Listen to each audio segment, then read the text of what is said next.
fun to watch. And it's gone! Oh, wow! How about that? What a comeback! Bogey! Deep into the night. What a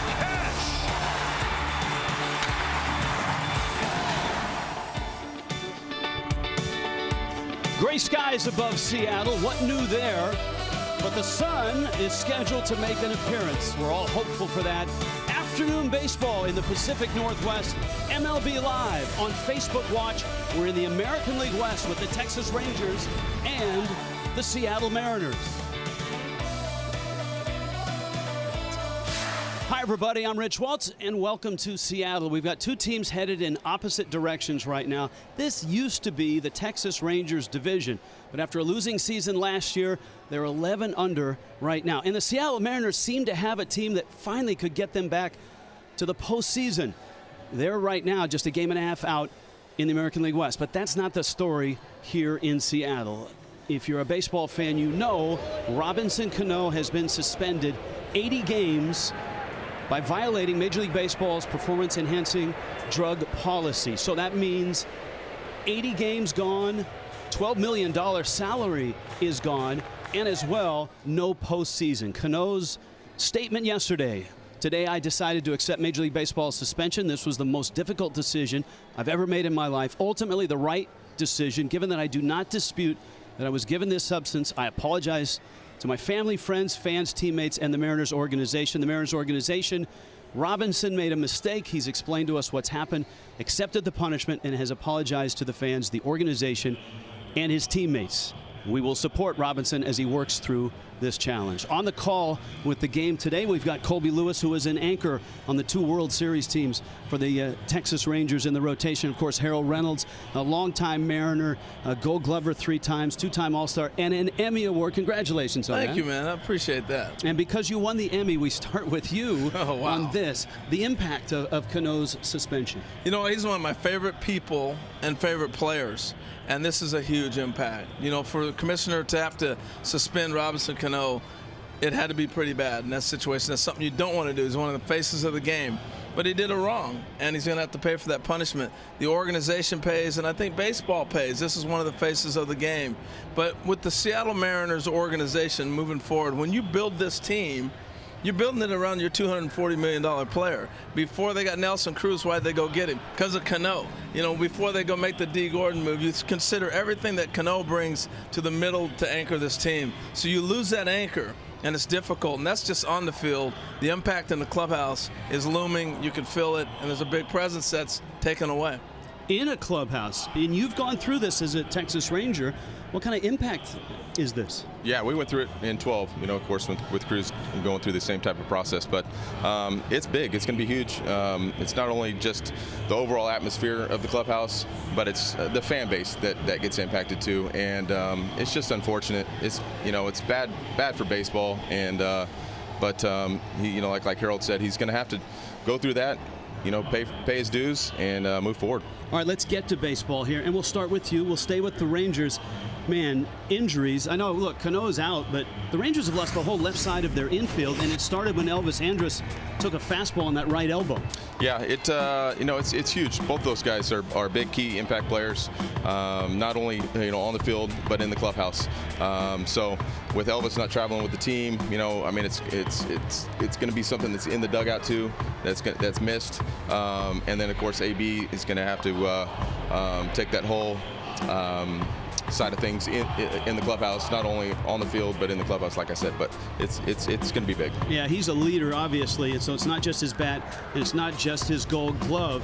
He has re-aggravated the hamstring. He's on the disabled list now, and that's kind of an ongoing situation, certainly for the Texas Rangers. Now, the Rangers are still young, and they are still talented. They've got some powerful bats, young powerful bats in their lineup. So I guess if there's a silver lining, we're going to see what these guys can do without that pair, at least for the time being, and that's Nomar Mazara and Joey Gallo. Yeah, for sure. Nomar and Joey are both going to get situations where they're going to go out and be able to play and pretty much essentially become kind of the leaders on this club right now with both those guys being down. Connor Falefa is also going to be in there, and you know, it's going to be those type of guys that are going to have to help lead these guys, the other younger guys, even though they're young. They're going to have to lead the other younger guys coming in and take that role.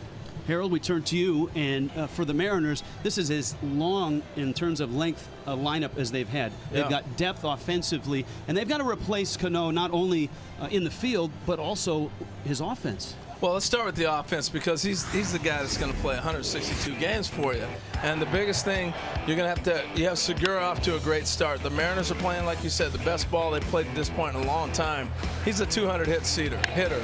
Then you got Seager, who's got the power, playing on the corner at third base and the left-hand side. The combination was working great with Nelson, Cruz, Cano, and Seager in the middle of that lineup. But the guy to me that stands out above them all right now is Mitch Haniger. This guy's an all-star player, people. If you haven't watched him, you'll enjoy watching this guy play. He's leading the home runs, he drives in runs.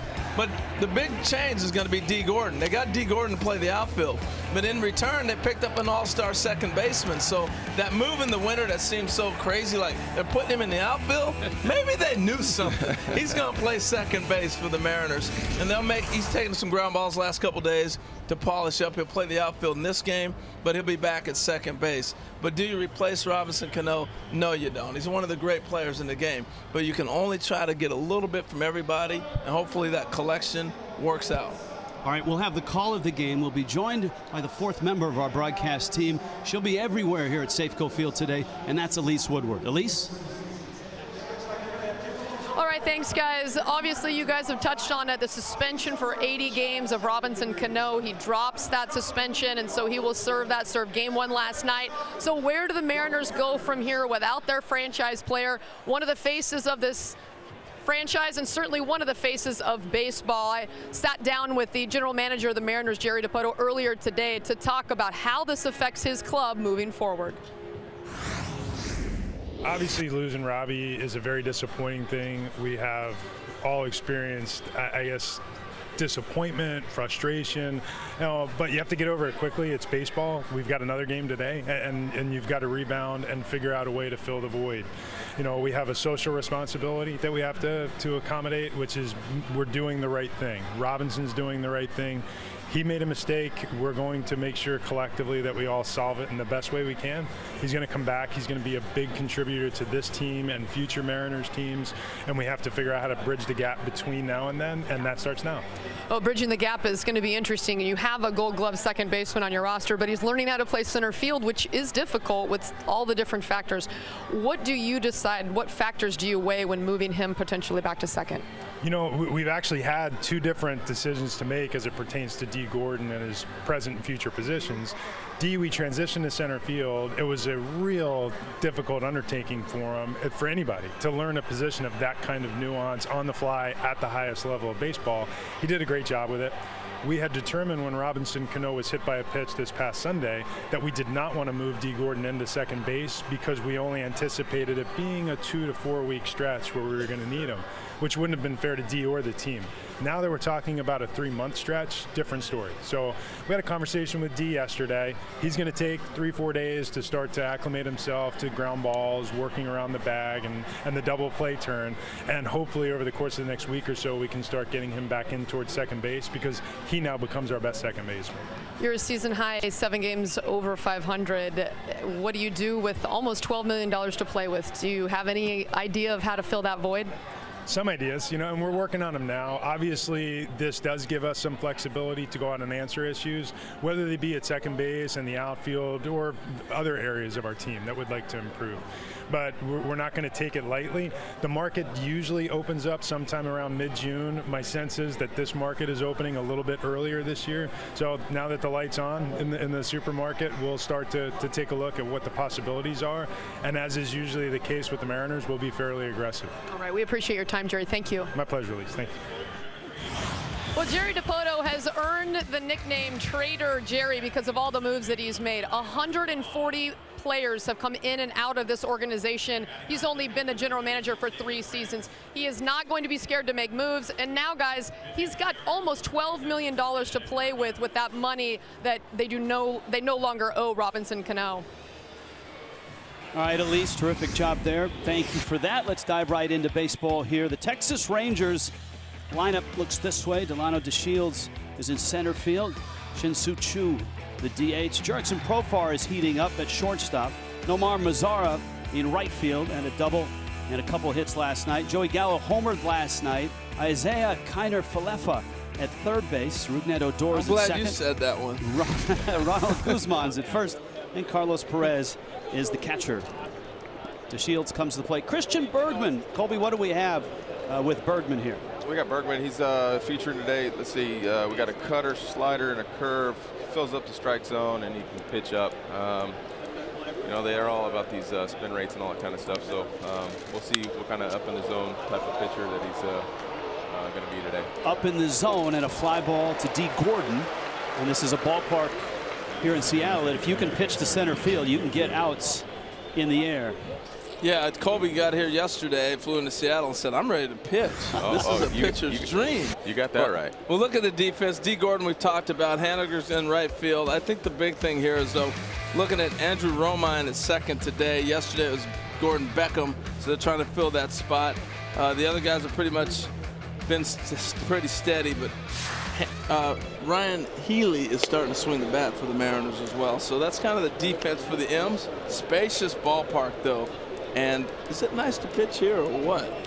When I was here, that's it. I mean, I felt like I just lived down and away. I mean, I felt like when these guys come to the plate, especially day games and stuff like that, you just pound the strike zone and fill it up. And I mean, you're going to see that today with Bartolo doing that, and with the amount of fastballs that he throws, it's going to be a good day. Choo swings and misses. The count is 1-2.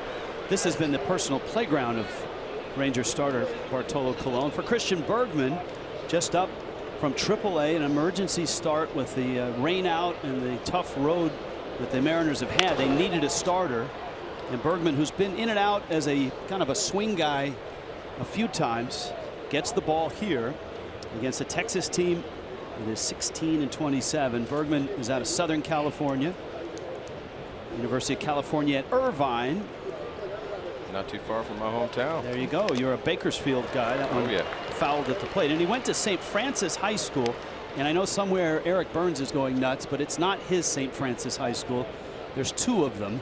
This is the Southern California version, not the Mountain View Northern California version. Well, I'm sure Eric Burns is going nuts. When is he not? I was just going to say, when is he not? Romine in shallow right. Nice shift for Choo. Tell you what, I was talking to Choo before the game, and he was talking about the shift and how difficult it's been to beat. And that shows you right there. If you pull a ball, you're down the count. You got to do what the pitcher's going to give you. And he hits a ground ball. And that's a long throw. That's almost sometimes longer than the throw from third base. And the range that the second baseman has to get is amazing. Go ahead. I'll let you get to the hitter here, Rich. Yeah. You want to get in the flow of that? Yeah. So we don't talk to every hitter on you? No, that's all right. Hey.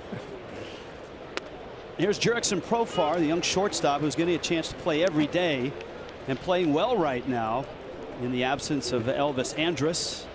Of course, Andrus and Adrian Beltre, the left side of the Rangers infield, is on the disabled list. You know, at one point, Jurickson Profar was the #1 prospect in all of baseball.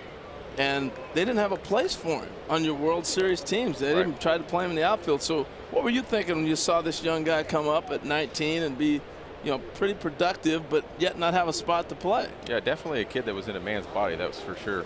Just the way he's built, he's got huge shoulders. But yeah, you're right. We just didn't really have a spot. I mean, we had, like in 10. I mean, like I was saying, we had Mitch Moreland hitting it. Like I think he had 18, 19, 20 homers hitting ninth. So it was just a situation where he just kind of had to, he was just down there, had to get reps, and on a team like this, like it is this year, he's getting that opportunity with Elvis being down. So, yeah, he just pretty much I just had to buy his time. And after those 2 seasons where he had trouble cracking the lineup, he had a shoulder injury, a severe shoulder injury, which really took 2 years away from him. Yeah, a labrum surgery. So it's nice to see him playing every day. It's nice to see him producing. Bergman, an off-speed pitch that misses outs. And to that point there, Rich, I think it was because of all the different angles he had to throw from. You come up with short, then they move him to second, then put him in the outfield. And that was play some third. That was my concern with D. Gordon. I was talking to D about that today. There's another ball yanked down the line foul. is that he's going to come back to the infield. It's a different arm angle from second base. Nice catch right there. That's a heck of a play. That sign him up. that's a one-hand grab. If I was in the stands and I knew Jerry Dipoto had made 140 player moves, I'm going to try to catch a ball. Hey Jerry, you never know. You got 12 million. He's got 12 million to play with. Profar, a little tapper left side. See, you're really good on that corner, and he flips it on over to first in time. And for Christian Bergman, emergency starts just up from Tacoma. A really nice first inning, a 1-2-3 first. Now as we turn our attention. Pounds the fastball. He'll mix occasional breaking balls here and there, but he changes speed so well with that sinker that it's basically two or three different pitches for him. So Gordon in the leadoff spot, and he takes a strike. So Bartolo has turned his whole career around, so much so, being a folk hero, that he could have a cartoon and people would watch it. You know, he's become a character. Gordon lashes that one down the left field line. Long run, Gallo. Got it. It's a foul ball and a Catch it. sliding got it. catch. Heck of a catch. Yes, Joey Gallo was shallow and towards the line, but he still had to go a ways. And Colon salutes his left fielder for a terrific catch. This ball slicing. This is the most difficult play, I think, for any outfielder. Is the ball slicing from the left-hander. You see him take a look at the line to see where he was at. The wall, in other words, how much far I was going to slide. You're talking about a guy that's 6'5", about 240, with that kind of range, who's been an infielder most of his career. So that's a heck of a play by Joey Gallo. Right. That's what I was just going to say. Just being from a first baseman now being the outfield, that's pretty remarkable to go get that ball. Gene Segura now, and the Seattle team has something they haven't had in a while, and that's a dynamic top of the lineup with Gordon and Segura. Both are high volume hitters in terms of getting hits, and they both can steal bases. Gordon's got 15. Segura swiped 4 last night. Well, it puts so much pressure on the pitcher. You know, we talk a lot about launch angle, and you'll hear that, exit velocity, those type of things. And when you got guys that can put pressure on the defense and run the bases like you talked about, it's a dynamic that's starting to fade away from the game, and it just stands out in today's game when you see it. So you get those two dynamic guys, and Colby, I'll throw it to you with this. That has to wreak havoc on a pitcher. It does, but I mean, I feel like the older you get, and like with Bartolo being out there, you're able to just, you know, have different looks, vary your you know, the slide step, and it's Man, not, you're supposed to say, no, Harold, you're right. Yeah, I like that. No, you're a base runner. You're used to swiping bags and all the thievery that goes on the base pass around here. Yeah, you're right, Harold. That makes sense. No, I don't like that at all. Well, here's Haniger, and this, I mean, look, if I'm varying looks, I'm trying to pick guys off. in the aftermath of the Cano Force double play. suspension, if you're looking for solutions, the fact that the Mariners have 2 guys, Mitch Haniger and Ryan Healy, who are just starting to blossom and blow up, I think is a huge, huge boost. And Haniger last night, triple, 3 hits. He already has 10 homers. There's Healy. He homered last night as well. No, you're right, Rich. Yeah. I mean, it's devastating with the news, but they do have a lot more offense than they've had the last couple of seasons. Colon doing what Colon does. He fills up the strike zone. The ground ball to the left side. A 1-2-3 firsts. It's almost laughing. For the 44-year-old who turns 45 in about 10 days. How about that? This is Eric Burns. We remember him in Seattle where he finished his career, but some of the other fun stuff, Casey and Roger Clemens and the Houston Astros. Fun to see your Major League Baseball stars and a chance to follow them closely on Instagram and social media. All right, Elise, thank you. Of course, we knew Eric Burns would make an early appearance. Mazzara smokes one up the middle. Nice stop by Segura. The Rangers may be the most shifted team in the American League, with it, especially from the left side, the big lefty bats. We saw Chu hit into the shift, and Mazzara robbed of a hit there. Joey Gallo and Isaiah Kiner-Falefa also due up here in the second. Boy, that was a great play. A great baseball play. You got a fastball, he turns on it, hits it right back up the middle, and Segura with a nice backhand. And then he has the presence of mind. Take your time. You see him look at the runner. He's got such a strong arm. That was a great play. Joey Gallo now. Gallo homered, did a couple of hits, and you can see the shift for Gallo. You know, I saw a shift for Gallo. I can't remember which team it was last week, where they put everybody. That ball. Left center field and deep. Gordon back at the track, wall, and he makes the catch. That's what I'm talking about right there. Safeco, baby. That was a pitcher's Safeco. ballpark. I'm thinking that ball's done. Yeah. He had a ball last night like that to left field. It was on the line that went out. And just watching D. Gordon's reaction, that ball just died. It got to the warning track and died. Well, on the West Coast, in some certain ballparks, you have what they call the marine layer that doesn't really burn off until later in the day. San Diego, sometimes Dodger Stadium, San Francisco. You get a little bit of that here For sure. in Seattle. Oakland. Yeah. We call it the Same thing. Mariner layer here. Mariner layer. You know, we're in Seattle. Seattle, baby. You got to hit a ball here. Isaiah Kiner Falefa. Yeah, and the fences used to be actually deeper over there and left. Well, I remember when Albert Pujols came to the Angels after playing in the NL Central in those bandboxes in that division there. And he had a ball in Anaheim one night, and he put his head down to start jogging, looked up, and it was caught. And his reaction was like, what? I was like, get ready for Oakland and Seattle. Right. Because it ain't carrying Anaheim either. Bergman's been sharp, and he dots the corner and count now 2-2 on a young player that not many people have heard of, but the Rangers are very high on this 23-year-old out of Honolulu, Isaiah Kiner Falefa. And he dribbles one out Segura's way on the run. And how about this? Christian Bergman has retired all 6 that he's faced. That's an 8-pitch inning with a 30-year-old right-hander. His ERA was close to 20. Yeah, he was facing some clubs that could bomb some balls too. When you're talking about Griffey, Buhner, Edgar, they were raking. And that was the Homer Dome. Yes, especially when there were people in it. It got warm and the ball flew. Kyle Seager now, who's been a rock at third base for some time. This is his 8th year in Seattle. Seager last night had a big hit, a bases loaded triple. Mariners won the game 9-8 last night. It was a seesaw affair. Rangers tied it with a run in the 9th, and then Seattle won it in the 11th. Guillermo Heredia had the RBI single, and for the Mariners, this has been a really tough stretch. 3 cities, 3 games, 3 time zones. Detroit on Sunday, Minnesota for a makeup game, which actually was delayed 2 hours, and then early morning arrival, game last night, and now a day game today. Yeah, but that's part of the grind of the big league season, you know. And the beauty of Major League Baseball, you're not going to school. You're playing baseball. They're not going to class. Colleges do this sometimes. You got to go to class. Yeah, my buddy would always say, one of my best friends back home. That should stay in the yard. Brian Sherrill, he would always, he'd tell me, he goes, there's a reason why you guys get paid that amount of money. Because the type of travel, not only the type of travel that we have, like we had to endure, or these guys still have to endure, is the family.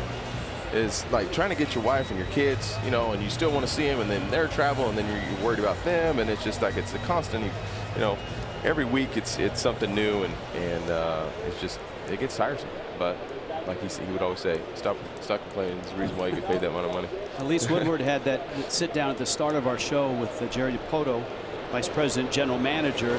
This guy may turn out to be one of his best deals. Ryan Healy has been on fire. Yeah, I was shocked Oakland gave him up with that deal. He's a young player with huge upside.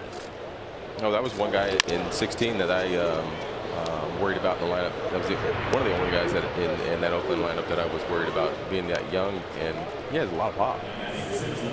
Bartolo Colon has started all 5 hitters with a first pitch strike. Colby, it's rare. Look, you can see it with relievers, guys that feature one pitch and make a nice living on one pitch. It's rare that you see a starter that is just fills the strike zone up with the fastballs that Colon does and has the type of success that he's had. How does he survive that way?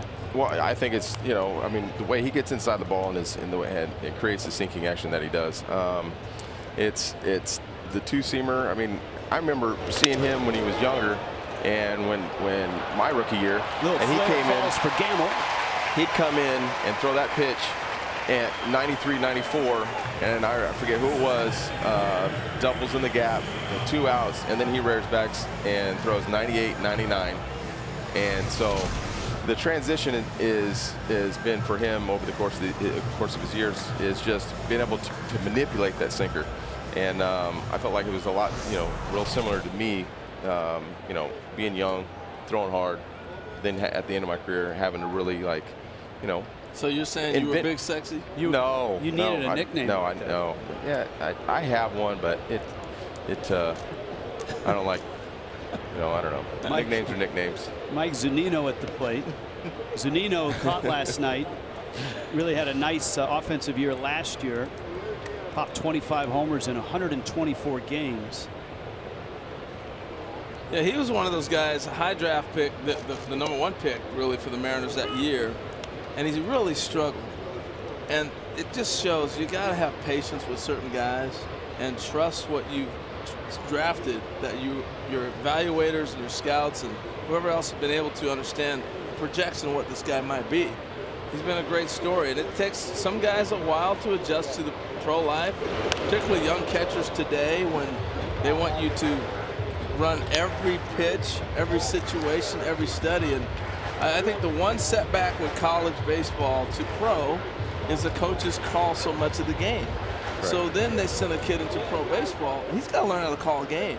Well, now I've seen a couple games where they've got the earpieces on the catchers. Have you seen that? No. Yeah. What do you mean? There's earpiece. It's sitting behind him, and it goes into his ear, and so they got the microphone from the dugout telling him what pitch. The NFL now? Oh. Wow. Yeah. It's amazing. No, I think it's you got to let the kids play. That's the one thing I don't like about the college game. It's a learning process. Yeah, let them go. Yeah. Gamble's at first, Zunino at the plate. Cologne with a 1-2 pitch.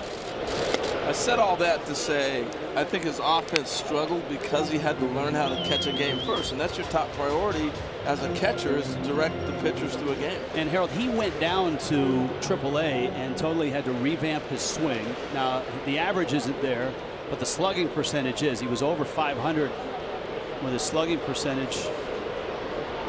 25 homers and a ton of doubles last year, and that pitch is up. Jeff Nelson, our home plate umpire. Laz Diaz at first, Manny Gonzalez at second, Andy Fletcher at third, and as promised, the sun has peaked out here in Seattle.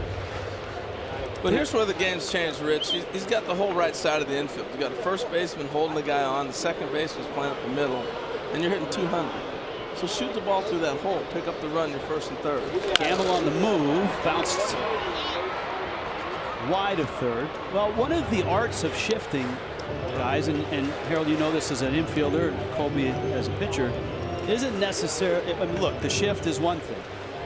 Pitching to the shift is the other part of it. True. And you can see they're pounding Zunino in at that point. There are some teams that struggle with that, some pitchers that struggle with that. Mm-hmm. And I think that's the hard thing, especially at the older. For me, you know who you are, what type of pitcher you are. So you don't really, you're gonna pitch to certain scouting reports. Maybe it might be a young guy you haven't faced before or what, but you're still gonna pitch to your strength. So for me, it was always a situation where I'm gonna go out there, I'm gonna pound the fastball down the way, I'm gonna mix it, I'm gonna throw my slider off the plate, black foot the slider, and that's gonna be kind of like my game plan. So when these shifts start to happen, it almost confuses, like, it doesn't really confuse you on the mound, but it's something that is in the back of your head, like, well, are we shifting just because this guy hits the ball the right side? Well, does he do it off me or not? You know what I mean? So and that's the challenge. Also, I was talking to Sin-Shu Chu about this as a hitter, and he said they keep pounding me in. I said the plate doesn't move. Back up and set an angle. So we don't see hitters in today's generation move on the plate at all. They all stay in the same spot. Gamble will be moving again, another 3-2. And Zunino this time shoots it out in a right center field. Mazzara is there. Both pitchers look sharp here in this one. Bartolo Colon, the starter for the Texas Rangers.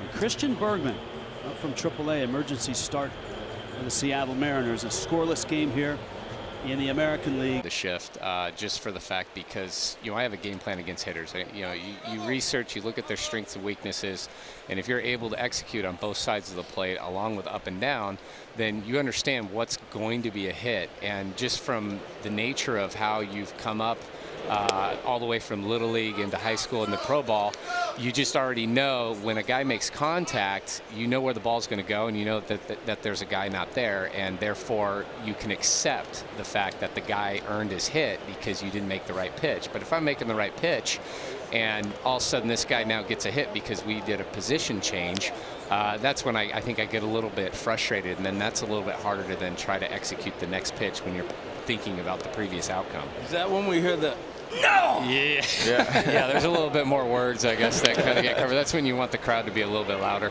Right. And with Segura pulled over on the first base side, Odor bounces out. Christian Bergman looks sharp. Ronald Guzman is the hitter. Now, look, you, I'm sure, as an opponent and especially pitching for the Phillies, had a chance to face Bartolo Colon. What's it like having him as a teammate? Is he as much fun as it appears from the outside? No, he is. He's got this just this personality. I mean, he's very calm, but yet he will just shock you in moments. I mean, he'll have fun with you. He really is personable in a level because he comes around, he says hi to everybody, wishes them the best every day. And I think that's just kind of something nice to be able to see, because we're here with each other every single day, rain or shine, winning streaks, losing streaks, and he just keeps the same sort of demeanor, and he's just got that big smile, and so it's just a breath of fresh air to be able to have somebody like that on your team. Hey, Cole, so to me, as I look at this club and they're rebuilding, as we see it fly out to left field here, ball not going anywhere in this ballpark, we've well documented that. Cole, as I look at this club and they're rebuilding, and I look at Cole Hamels and I'm thinking postseason, I got to be thinking I want Cole Hamels. How does Cole Hamels handle the thought that every night you pitch, you might be that guy everybody's looking at the trade for? I think, with basically, experiencing it already, in 2012 there was some talk about happening, and obviously then I re-signed with Philly, and then in 2015 kind of writing was on the wall. It was just a matter of when. Here, we're still trying to win. I understand the situation. We've got a lot of young guys, and we've had some serious injuries. When you go from, Game 3 of the start of the season, you lose your leadoff hitter. It's all of a sudden 2 weeks you lose your second baseman and your shortstop and then AB. That really does hurt what we're trying to accomplish. And we still have guys that we're trying to win ball games. And I think just for myself, it's just going out there and just trying to be the best I possibly can. I've got a lot at stake in the sense that I've got to be able to put up good numbers no matter what. I think this day and age, you look at the age of guys and innings, and I think that just now becomes a focal point. But at the same time, I feel like I've never really peaked yet. So, that's just kind of the game within the game. And I'm just trying to still learn as much as I can. And I know you could talk with Colby, we still go out and we still try to put up numbers, and it's just the joy that we have that we get to compete at the best level. It's just a matter of what we try to do on a daily basis, and the game will work its way out. Cole, it's Colby. Hey, so have you had a chance, like with Matt Moore, kind of in between and kind of scuffling a little bit here and there, had a chance to kind of sit down with him or talk with him and kind of dissect anything that's going on with him? Yeah, I think a lot of it really kind of stems from, with us being left-handed, it's a little bit easier that I can try to pick something and then ask him about, hey, have you looked at this different position, your arm angles here, and I started noticing that the ball was kind of getting a little bit more tails coming back over the plate a little bit more, or is it missing up and away? What if you shift your body and then you try to repeat the same sort of angle that you were doing, but now you've allowed yourself a little bit more room for error, that now balls aren't going to leak down the middle, they're not going to be up in the zone, for guys to be able to put in play a little bit better. So it's just kind of taking previous experience. Cliff, right. Lee was able to do that with me, you know, at some big moments when I was there with Philly.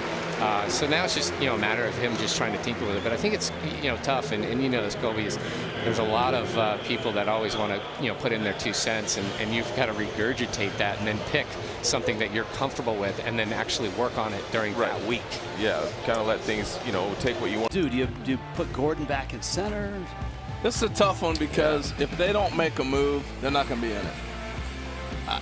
And Jerry kind of alluded to the fact that, yes, we have the money to spend, but he almost told everybody, but don't look at second and center.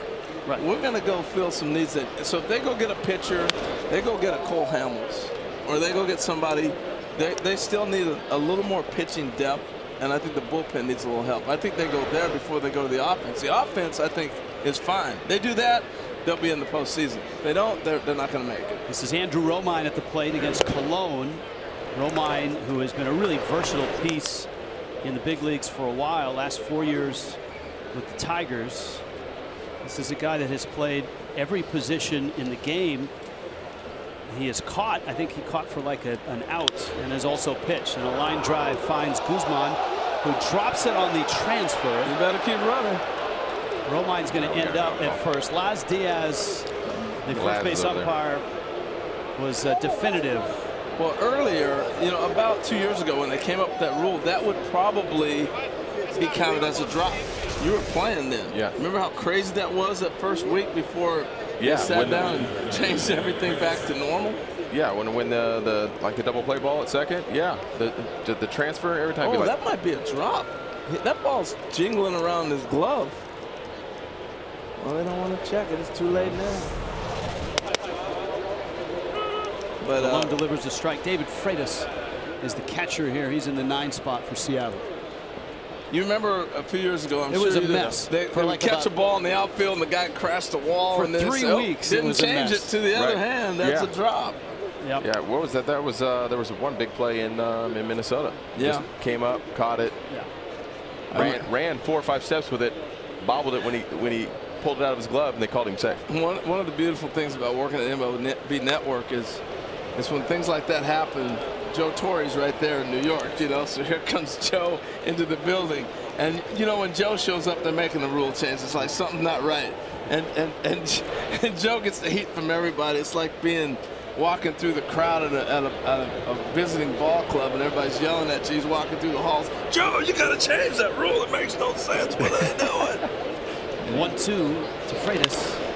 And a roller out to short. Cologne keeps feeding his infield ground balls. He's given up just 1 hit. Ben Gamble's single in the second is the only hit of the game. And for Seattle, Christian Bergman has retired all 9 that he has faced. So when you throw strikes, you put the hitters on their heels. And you're seeing it right now. They're not getting pitches to handle, and the game is breezing. I don't think we're worried about spin rates right now. No. Execution rate. Right, yes. Well, your scouting report of Bergman was that he fills up the strike zone. First pitch strikes. And that's certainly in the DNA of Cologne. And a liner in Profar up to get it. And D. Gordon lines out. And Cologne is just like he has every time he steps on this field. This is his 16th start. He's 13-1 here, and an ERA of close to 2. And of course, here he is 3 innings in, and he's allowed just 1 hit. So this is what we expected from Cologne. 35 pitches, I think, right? 34, 35 pitches in Tacoma, but what he's doing here today. So Bergie's off to a good start. He made a few spot starts for us last year, did a nice job. He's going to move the ball around. He throws a lot of strikes. You're going to see early in the count contact most times. Our defense needs to be on their toes in those days, and the guys know it. And you actually get a lot of good defensive plays when you got somebody like that out there. So hopefully he can get us deep in the ball game. Our bullpen's a little bit worn out, so we'll take as much as we can get out of Bergie today. Skip, thanks for the visit. Good luck. We'll see you. We've got another one of your games here in about 2 weeks. Sounds good, guys. Thanks. All right, Scott Service doing a fine job here. Last year, the dip in his first year just outside of the wild card. And right now, a game and a half out in the West. You know, it's interesting, like Bergman, he was talking about, had a few spot starts for them. You also see a guy like this in spring training. So when they make a move and they figure, hey, we need a guy to come up and down, The luxury here in Seattle is Tacoma's about 30 minutes away, so you can bring your players up from AAA, and you got a good idea, and he can be comfortable quick and early. Delano DeShields bounces out. Bergman getting a lot of ground balls. 7 of his 10 outs have been ground ball outs. And that two-seamer, that sinker that he's been throwing, and the cutter as well. And like to hit on you with what you were talking about, Harold, is like not only the Tacoma being 30 minutes away, but the weather. Weather's at the same. Interesting, You know, you're not really going from, you know, one hot place to one cool place, you know, so or one cold place going to a hot place. So Colby, he starts to go through the lineup the second time around. What do? If you're on a roll like this, you stay with what you're doing, or do you try to mix things up? No, whatever got him out the first time, you just keep pounding it until they make the adjustment. That was always my motto. Until they go out there and get it and they make that adjustment. Shoot, I remember facing Trumbo a couple years ago, and I think I threw him 17 straight sliders. So. And then, 17 straight sliders. Yeah, it was. I think it was I'd have to look it up. 16 or 17 straight sliders, and never made the adjustment. And punched him out 3 times. And on the 4th one, he got a knock. It was a broken bat single over Elvis's head, but it was, you know, I mean, I just, you know, if he's not going to make the adjustment, then I'm not. So. Shin-Soo Choo up right now. Seattle has spent. Gene Segura spent more time on the first base side of second, it seems like, in this game than he has over in his normal shortstop spot. And as I noted, the Rangers are one of the most shifted against teams that you'll find. And Choo. Well, it's interesting. There's a study going on right now. There's been a lot of conversation about almost like they do with the zone in basketball. You have to set the defenders in a certain spot. You have to have 2 defenders on each side of the bag, like in this case, a shortstop or somebody. Choo launches one to center. Gordon back at the wall, leaps, and he got it. Little by little, he's gotten better and better in center field, which won't be his home here tomorrow or maybe the next day when he moves back to second base. Yeah, he got better just in time to get moved. Right. This is a tough play with the sun in his sunglasses and knowing where he's at. Look at him gauge himself, go for the jump. But what D. Gordon has done by moving to center field, his value has gone through the roof now. As this contract's going to expire in another couple of years, he's now proven that he can play all over the diamond, and that is the value when guys are getting in that mid-30 range. Can you play all over the field like Ben Zobrist or Profar does as a youngster here? Well, especially now that where the game is evolved and with matchups, you know, to be able to put him in center field on one day and maybe possibly even play second the next, you know, depending on what pitcher's on the mound for that day. You know? And with comfort and playing time, that's going to allow them to make those adjustments.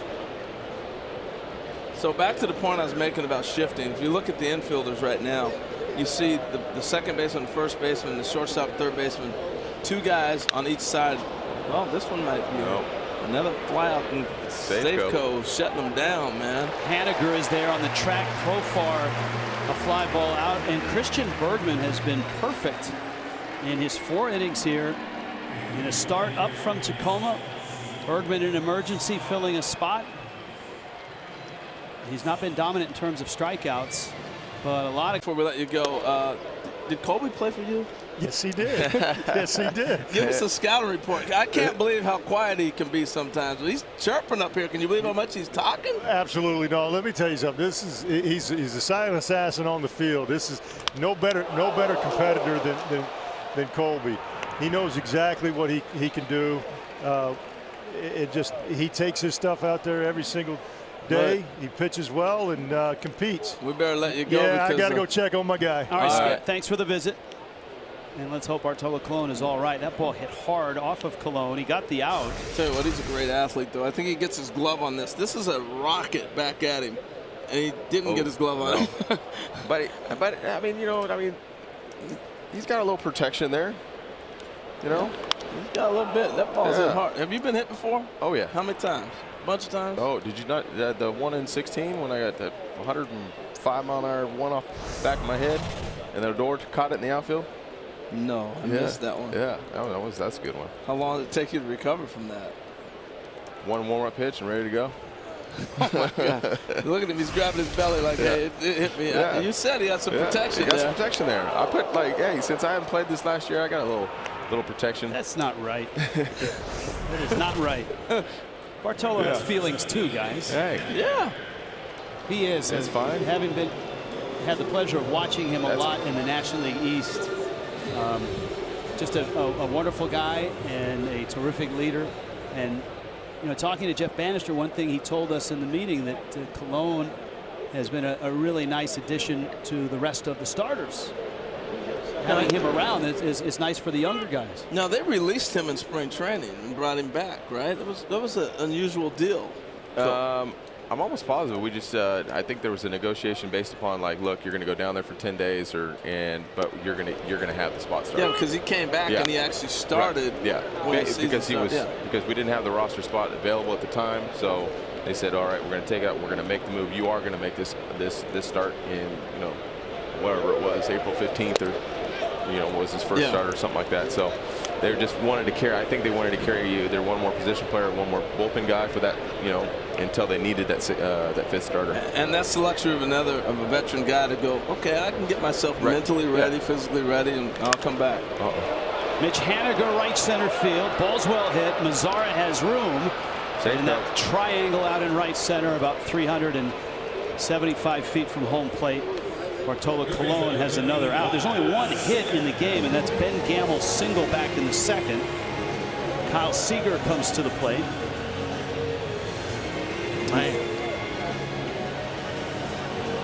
And for both managers, they want to see length out of their starter, but especially Seattle. The Mariners bullpen has been chewed up. They played a doubleheader on Saturday. Game on Sunday, Monday night in Minnesota. Extra innings last night.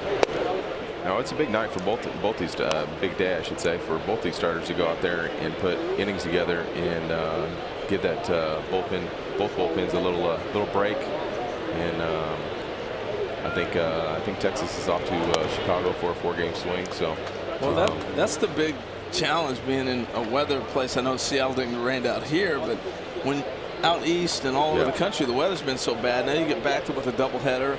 Your off day that you're expecting, okay, we'll recover when you're laying out your schedule, becomes a makeup game in Minnesota. And you get in at 3 in the morning, and here you are playing 2 games against Texas. So that can be tough. And the bullpen, that's where the big clubs that have money make a difference. Yeah, right. Because they can take a guy and put him in AAA and pay him that other clubs cannot, and in days like this they can bring a guy up and not miss a beat. Right. Yeah, or just have the depth in the farm system. True. See, we're getting along so good. After you tried to crush my comment earlier. Not crush your comment. I was just I was going against that. I'm a pitcher. Yeah, Rich like to still bases, but it is, yes. I agree with you in the aspect, yes. Rich hung out and joined you. I'm Switzerland. I'm Switzerland. I'm staying out of it. Bartolo Colon with a 3-2 count on Kyle Seager. Seager's not had much success. Yes, you do have to pay attention to the guys that steal all the time. Not much success against Colon. He's 4 for 28, going a fly ball out in the second. And a one hopper there. Guzman to the bag, steps on it.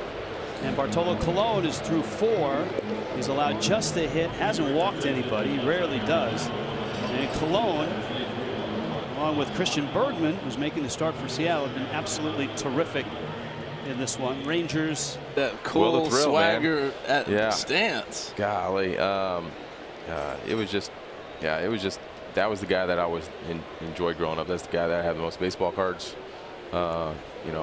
My son and I went through them not too long ago, and pointing out all the stuff that how many cards I had of him. So. You still had baseball cards? Mine were in the spokes of bicycles. What are you talking about? And Harold, you grew up in the Northwest. You grew up in Corvallis, Oregon. True. Nomar Mazara is up right now. Bergman misses in. So was your favorite player a Mariner, or was there some other guy on a national scale? You know what? The Mariners came into existence in '77. So before that, we were Giant fans and Oakland A's fans. You know, that was the way you went that direction. I was a Giants fan, but when the Mariners came in, I started watching the Mariners. I remember watching Gaylord Perry win his 300th game, and Julio Cruz filled the ground ball. And Julio played with my older brother Don in the minor leagues. The Mariners and the Padres had a co-op team back then, and they played together in AAA.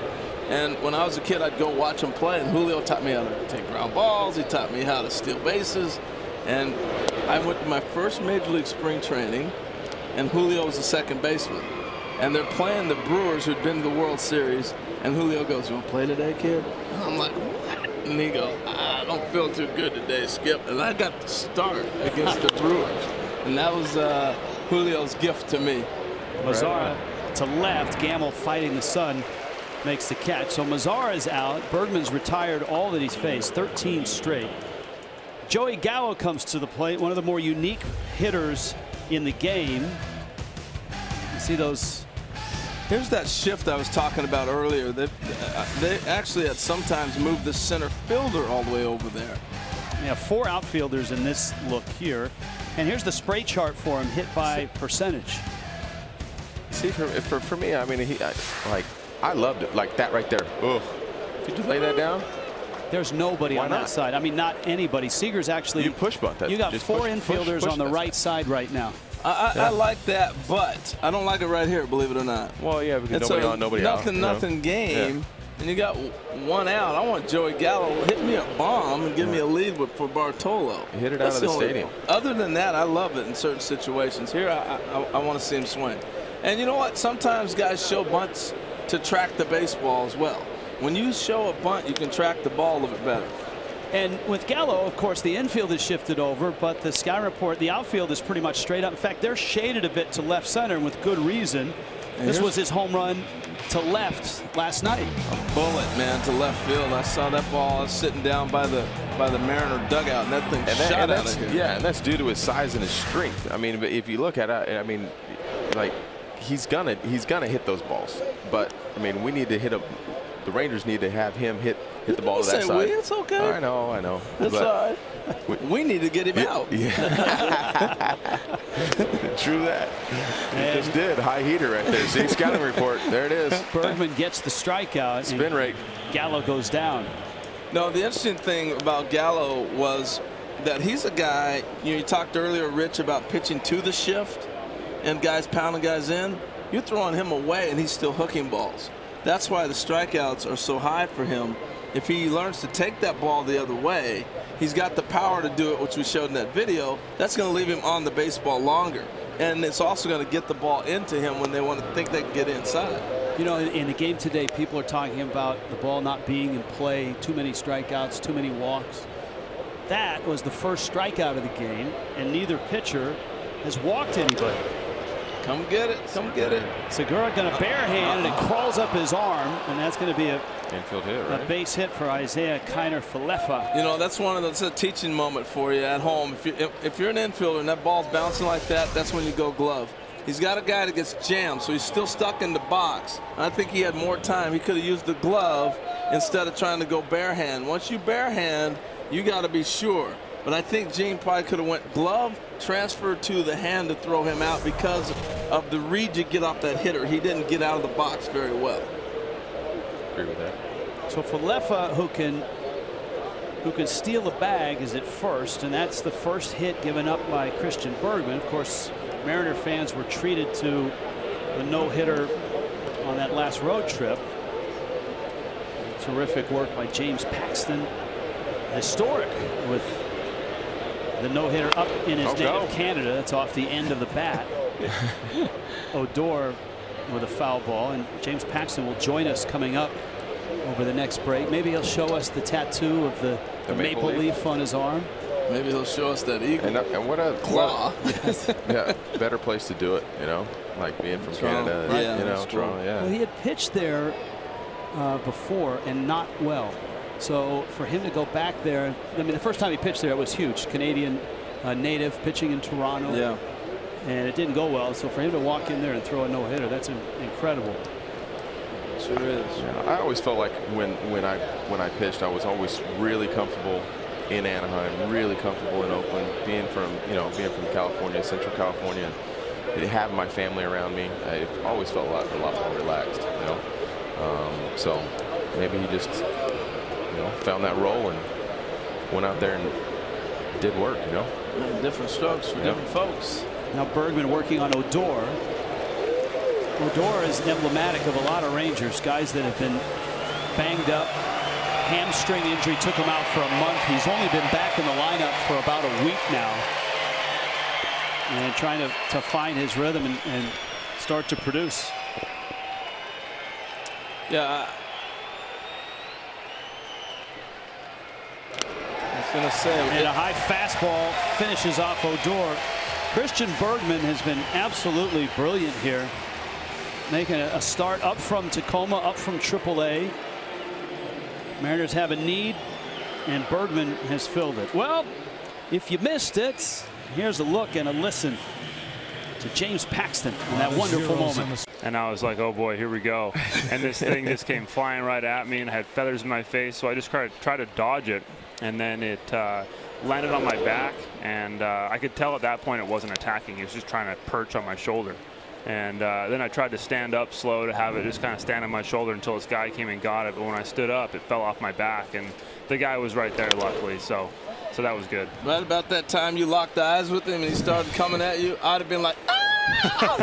I've been out of there. Did you think about changing colognes after, not Bartolo, but changing colognes after that incident? Yeah, it was weird. I didn't have anything on. It was just, deodorant, whatever, regular stuff. But, yeah, it was, I don't know why it came for me. I guess someone said I kind of looked like the trainer, I guess, and I was standing alone in the outfield, just got confused. I guess I'd be okay then. I'd been all right. I don't look like the trainer, so that's good. Yeah. Hey, Exactly. Pax, Colby Lewis here. Hey, I know a couple years ago when I had a chance to throw one, I just want to know your emotions and how you were feeling the last couple outs there. That what was going through your head? Oh man, it kind of had to be my own closer there. I was just giving everything I had. After Seager made that diving play in the 7th inning, and then the 8th inning, they made those 2 good plays on the balls that were hit hard. I just kind of said, my team's out here giving me everything they had, and I was going to do the same for them. So I just went out there and let it rip, and it all worked out. That's awesome. I'm always curious, when you come out of that bullpen, you're finished warming up, do you feel like, hey, I got no-hit stuff today? It feels pretty good. Not necessarily. I felt better coming out of the bullpen the day that I threw against Oakland and struck out 16. I could tell I had a special fastball that day. Excuse me. But the no-hitter, I didn't feel a whole lot different coming out of the bullpen. It was just another day. But then once I started pitching, it was just execution-wise. Once I kind of got things figured out after I walked those guys in the 3rd and 4th inning, I found my delivery and just was executing pitches, and the boys were making the plays behind me when the ball went into play. How many had you thrown before, like Little League, high school, anything like that? I threw one when I was probably like 11 or 12 years old. And I think that was just a 5-inning game, though. It was one of those ones where we won like 11-0, and we went 5 innings, and I haven't given up a hit yet. So that was cool. I still have that ball actually too. So. Oh, that's cool. Yeah. Yeah. Ben Gamble with a double to left. Cologne misses out. We are visiting with James Paxton, who is 29 years old, out of Ladner, British Columbia. And he's watching a 44-year-old, soon to be 45, Bartolo Colon. What can you learn from watching a guy like Colon? Oh man, it's just amazing what he does. He throws almost all fastballs, and he sinks it, cuts it, rides it in the zone. It's amazing what he can accomplish with that one pitch. Hey James, how does a kid out of Canada get into pro baseball? What's the route? I'm from the Northwest, so I understand that challenge, but what about from Canada? Well, for me, played house league baseball growing up. Really had no idea about. Paul, stop right there. House league? House league. Yeah. What is that? League? That's like where you just sign up and everyone gets to play. There's no like tryouts like or anything. rec ball. Rec ball. Yeah. Okay. So I was just playing that until I was probably. I played in the all-star teams in the summer. That's when you kind of had your rep team, was the summer league. And just kind of went on from there. Played for the Blue Jays, the North Delta Blue Jays in the Premier Baseball League when I was 15. And that was when I started really playing like really competitive baseball. And then from there, played for the junior national team in Canada. And that's where I got seen by colleges and stuff and got my offer to go to Kentucky. What's the most Canadian thing that happened after the no-hitter? Did you get a call from Trudeau? Did you get what? How did your country react to that to you? It was amazing. You know, I had a lot of people reaching out, friends, family. You know, my parents got interviewed a number of times. They were telling me that they're mini celebrities back home now. That's cool. right. So that was really cool. You know, just the support I received from all my friends and family was really amazing, and just really grateful for that opportunity. Well, James, it's a terrific story. You've got a fun ball club to watch and a real shot this year to get to the postseason. Good luck, congratulations, and we look forward to seeing you pitch again. Thanks, guys. I appreciate it. Good stuff. Good stuff. Yeah. I'm gonna tell you. Could you have stood still, Rich? That eagle coming at you? No. How about you? See the size of his claws? Yeah, that's big. Bartolo Colon against Andrew Romine here. Gambles at second. And Colon changing speeds and getting strike 2. Change it. I forgot you threw a no-hitter. No, I didn't throw one. I got really close. No wonder I didn't forget. Yeah. Oh, I know. I got close. It was, what was it, 8 and a third or 8? Oh, man, that's a heartbreaker. Yeah, no. It was. It was perfect until 7 and a third, and I walked, I forget where I walked. But, yeah. I was in a game. But it was open. Strike 3, and down goes Romine. And a strikeout from Colon. Bartolo Colon threw 5. Fastballs. Look at that movement on that two-seamer. Start that right at the left-hander, and the thing runs back over. 2 hits, no walks. His first strikeout. And then you have to go through the process the independent program administrator does of determining whether that substance, the diuretic, the banned substance, was used to mask another substance. And you're also correct in saying we don't know what the actual PED was that he was trying to mask, but we know that what he did was considered a violation of the program. Ken, now the baseball implications now for Seattle. Jerry Dipoto is an aggressive general manager. All of a sudden he has $12 million of the salary from Cano that he can use, and he's got a ball club that's just a game and a half out and has a deep offensive lineup. Where do you see Seattle going here in the next month or two? Well, with the idea of moving D. Gordon to second base, and that is something that they're going to pursue now. They're already working him out at that position, his old position. They can be a little bit flexible here. They can go get a center fielder. They can go get a second baseman, put D back in center field. They can reinforce other parts of their roster as well. I do expect them to be aggressive. That has been Jerry Dipoto's style everywhere he has been. At the same time, they've traded a lot of prospects in recent years under Jerry Dipoto. I'm not saying they are facing an empty cupboard or anything like that, but it's not as strong a group of young players that they had previously. It's great to see you healthy, Ken Rosenthal, and thanks for the visit from MLB Network. Thanks, Rich. Appreciate it. All right, Ken, if you don't know, in the offseason had that back issue. He's a terrific asset to MLB Network. Absolutely.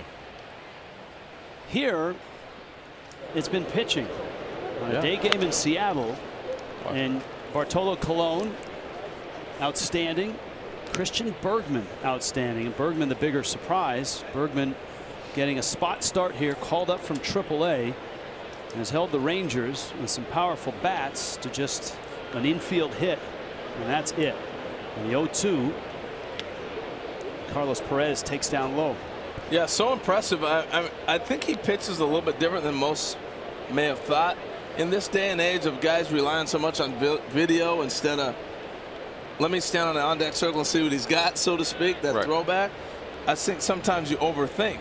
And after watching pitch, come get it. Liner to left, and it bounces. Gamble picks it on a hop. That looked like it hung in the zone a little bit. That's what I got. Yeah, a little breaking ball. Yeah. And he went back to back. You know, he backed him up so the hitter can see that. But I was going to say. Perez is a good bad breaking ball hitter. Yeah, well, he jumped on that one.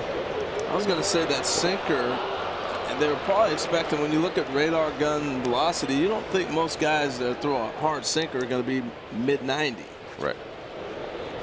So the base hits for the Rangers have come at the bottom of the order. Top of the order here, Delano to Shields.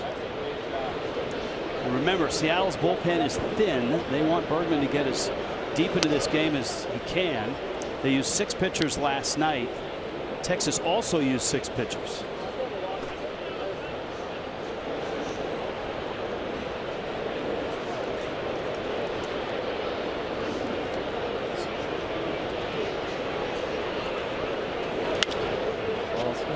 blooper. Shallow right. Romine with the sun in his glasses makes the catch, and that's 2 outs. And here comes Shin-Soo Choo.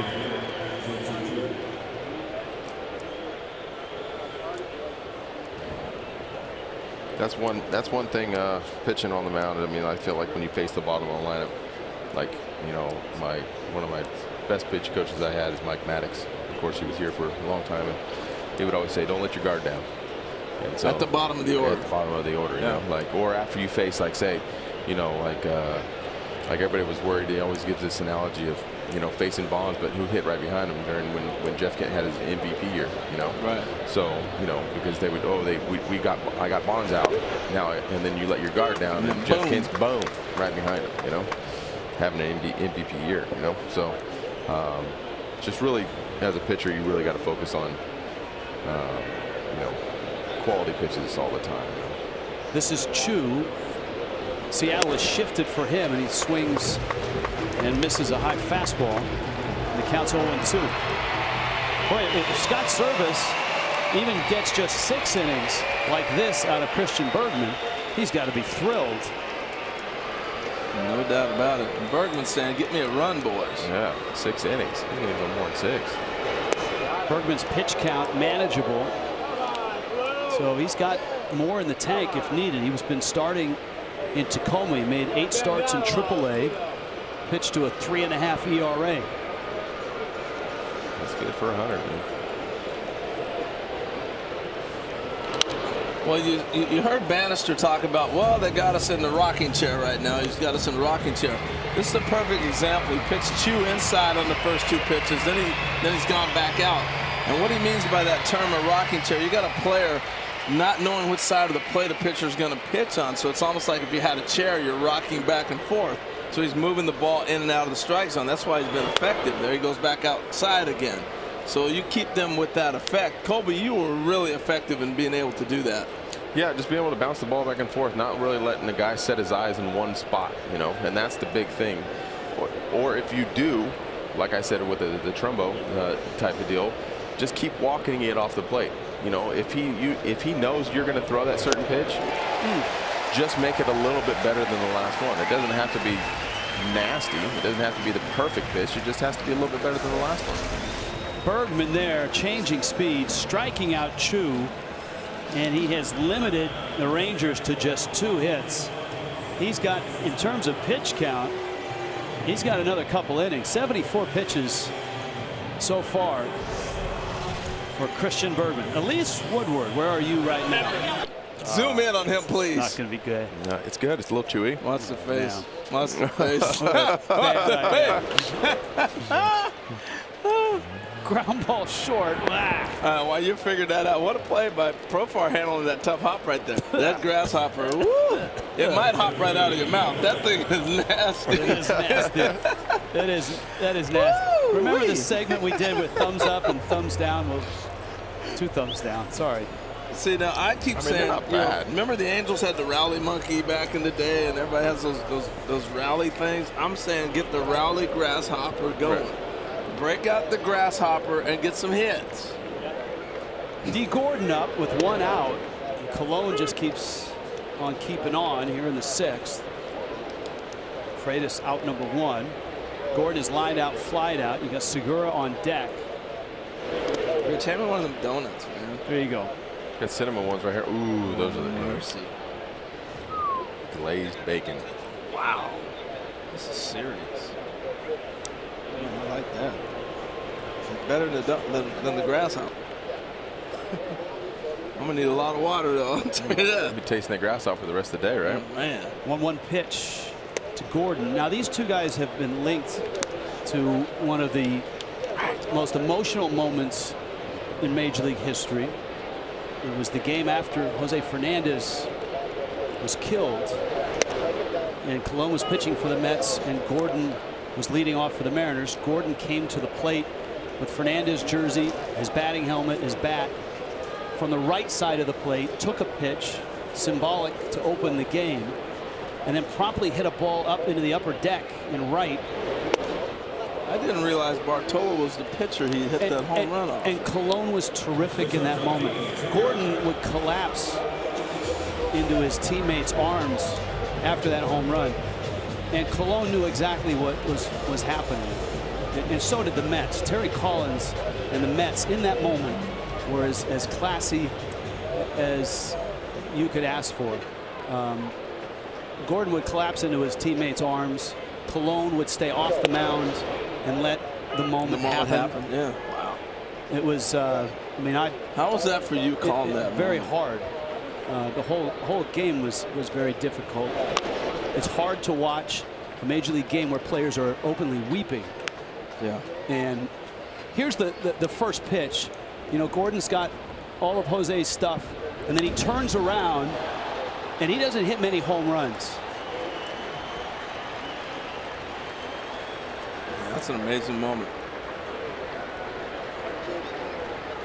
Wow. I did not realize, you know, you get caught up in thinking about Jose and the whole moment. I didn't think about Bartolo was the pitcher. Yeah. Well, look, as I said, the Mets were in that moment, in an extremely difficult moment, were very gracious, classy, and Colon kind of set the tone for that. That one fouled back to the screen. It's amazing. And look, it's just amazing that this guy is not only still pitching at 44, but pitching well and getting outs. And Colby, you know, where would the Rangers rotation be without him? They supplemented their rotation with some veterans, Doug Fister, Mike Minor, and Colon. He's pretty much been the guy that's been the most consistent in that rotation. Fister's kind of been on and off, you know. He had to go a little brief DL stint. Minor's kind of, you know, hit and miss. Bartolo's a heck of an athlete too, man. Gosh, yeah. I mean, that's why they call him Big Sexy, I guess. Well, Big Sexy has rolled through Seattle's lineup. He's through 6. Chris rolling here. Jurickson Profar, Nomar Mazara, and Joey Gallo facing a 30-year-old right-hander out of Southern California, Christian Bergman. See, now you saw Profar hit a ball to the wall, right? And here's the problem I have with a young player like this that can run and has the ability like he does, switch hitter, to look at the defense and see a second baseman playing on the back of the grass, the shortstop up the middle, and the third baseman over in that position. I'm sorry, they're giving me a hit every time I walk to the plate. If Jurickson Profar can't pull a ball on a bunt to second or down the third baseline to start an inning, shame on him. And then we've allowed this to happen in the game and think nothing of it because, wow, Jurickson Profar hitting a home run every now and then. That's got to change. I can't have him hitting 220 with 4 homers. Right. We asked Jeff Bannister about that before the game. That one's popped out of play because, look, the Rangers have boppers. They're like the men of steel, that soft pitch or the slow pitch softball team that comes in and hits all the home runs with guys like Gallo and Mazara. He said when you have that type of power, you also need players that are versatile offensively, that can do other things offensively. And that's the challenge for the Rangers right now. Gordon's going to run it down. The Rangers hit a ton of home runs last year, but they couldn't get anybody on base. Their on base percentage was one of the lowest, just .320, and they popped 237 home runs. So scoring runs for them an issue because of that. And the hope is that, you know, you get Andrus back. He's healthy. He was having a good on base year. If Profar continues to blossom offensively, that he can get on base for you. Chu has been an on-base machine in his career. Yeah. Well, what people don't understand and we've gotten away from, you get on-base percentage and you get walk because you can do one of two things. You either hit a ball to the ballpark or you can hit. I'm sorry, and more so if you have power. The guy has power, they're going to nibble. You're going to get your walks.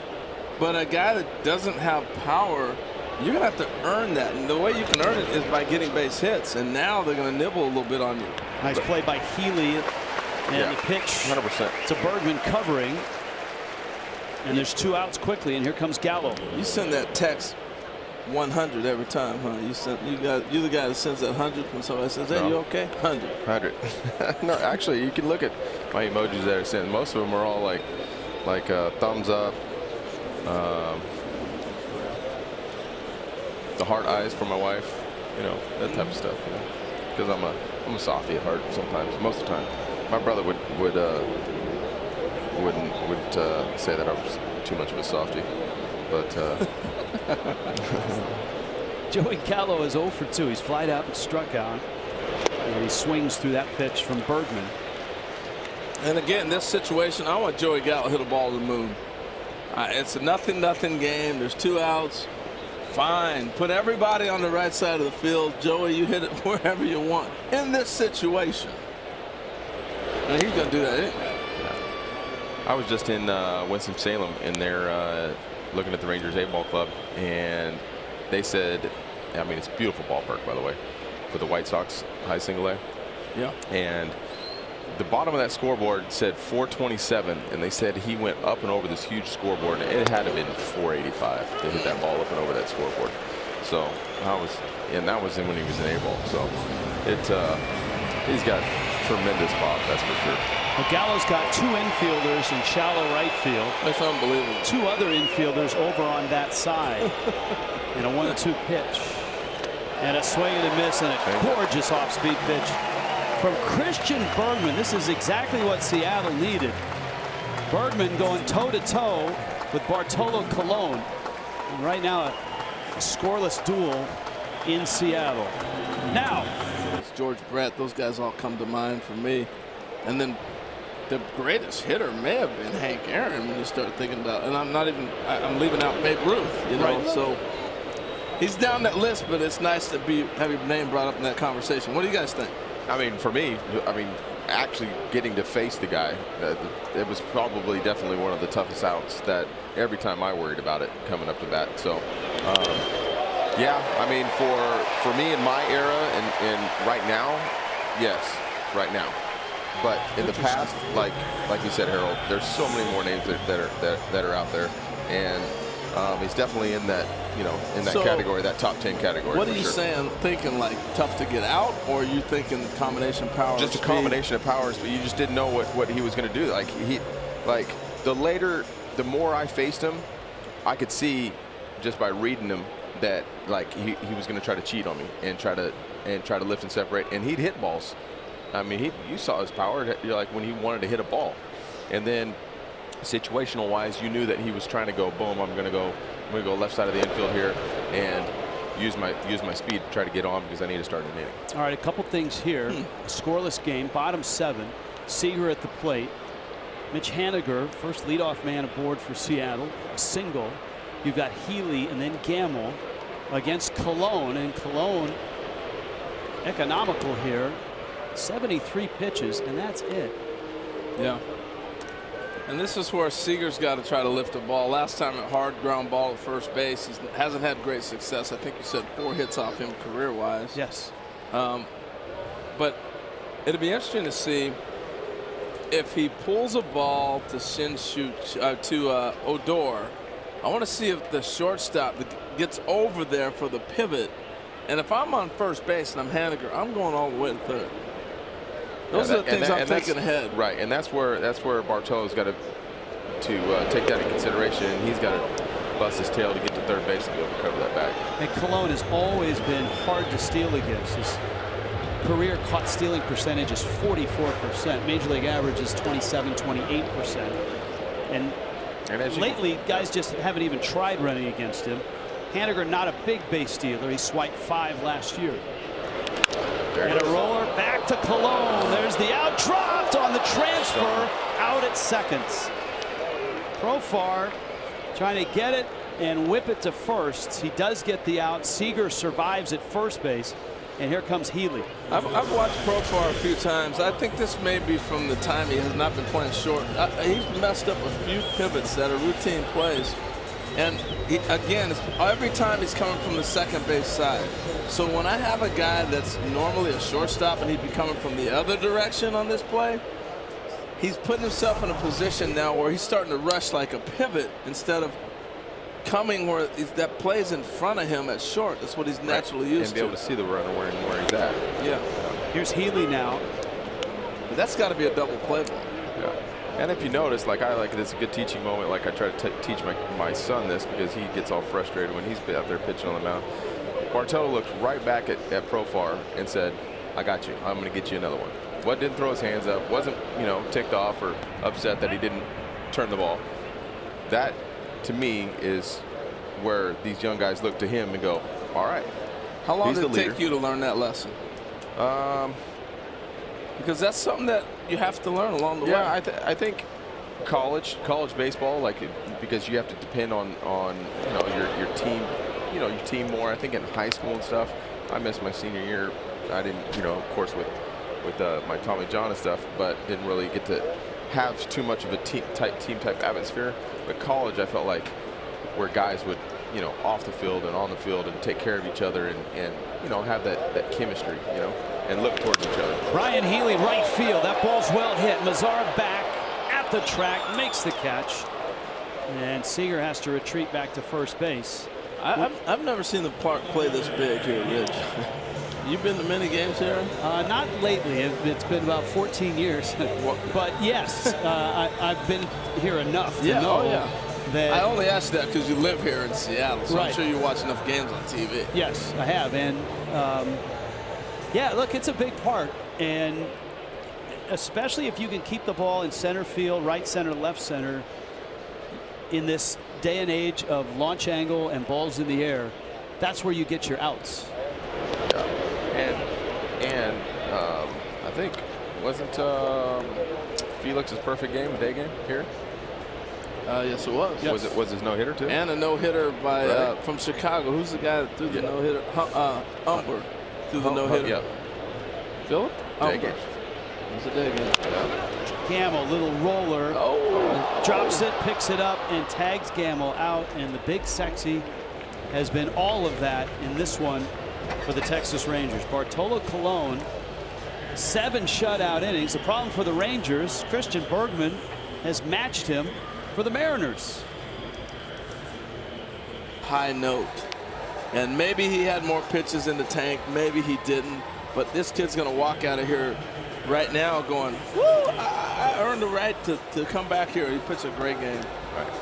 Here is Pazos who takes over. Pazos came over from the Yankees in November of 16. Last year out of the bullpen 59 times, his ERA just under 4.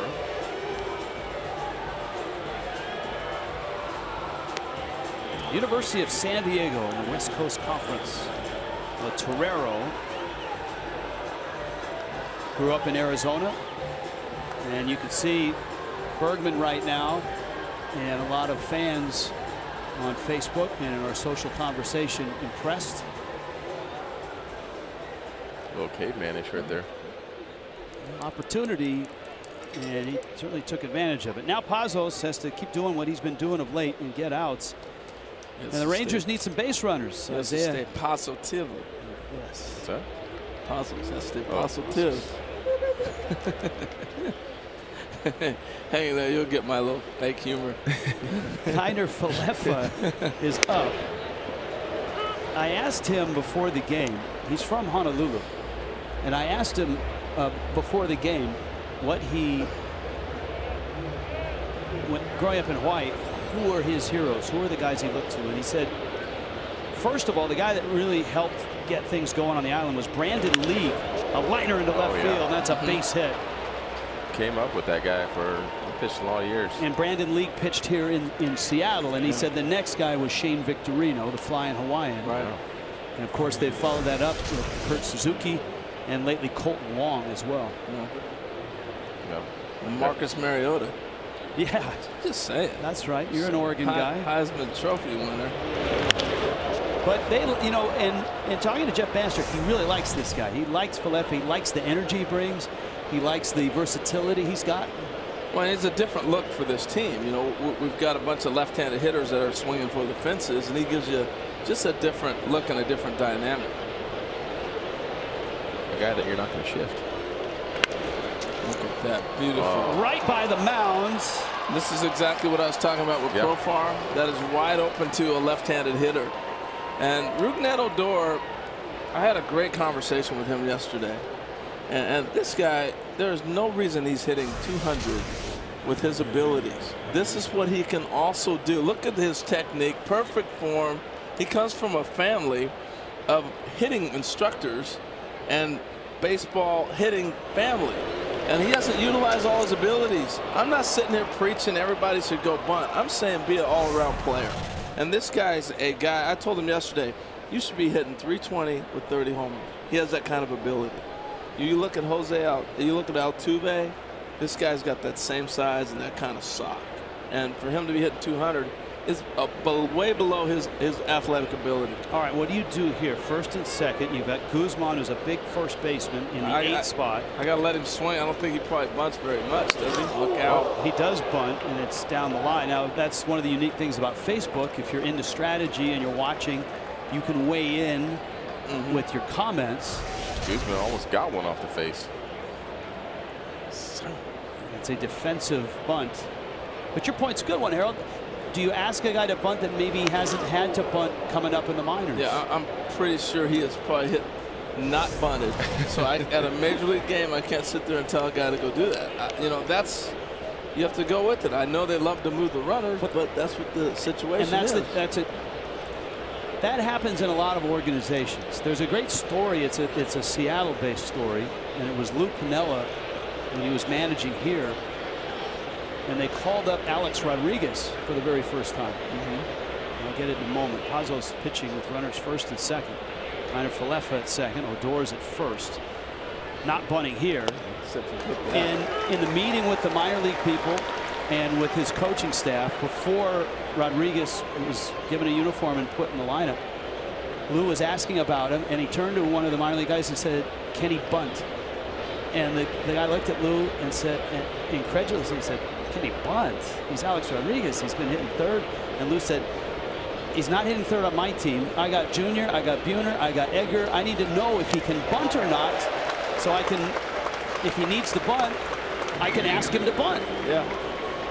I was in minor league ball in the Mariners system. That's a strikeout, by the way. Guzman going after that breaking ball. Very similar. We had 20 guys in the instructional league that basically ended up playing in the big leagues, and it was Alvin Davis, you know, Jim Presley, Phil Bradley, everybody. And these guys had power and everything else. And Veda Pence was our hitting coach, and we were going through bunt drills. And guys weren't getting bunts down. He was saying, in the big leagues, you will be required to move runners, and there may be certain situations you have to do it.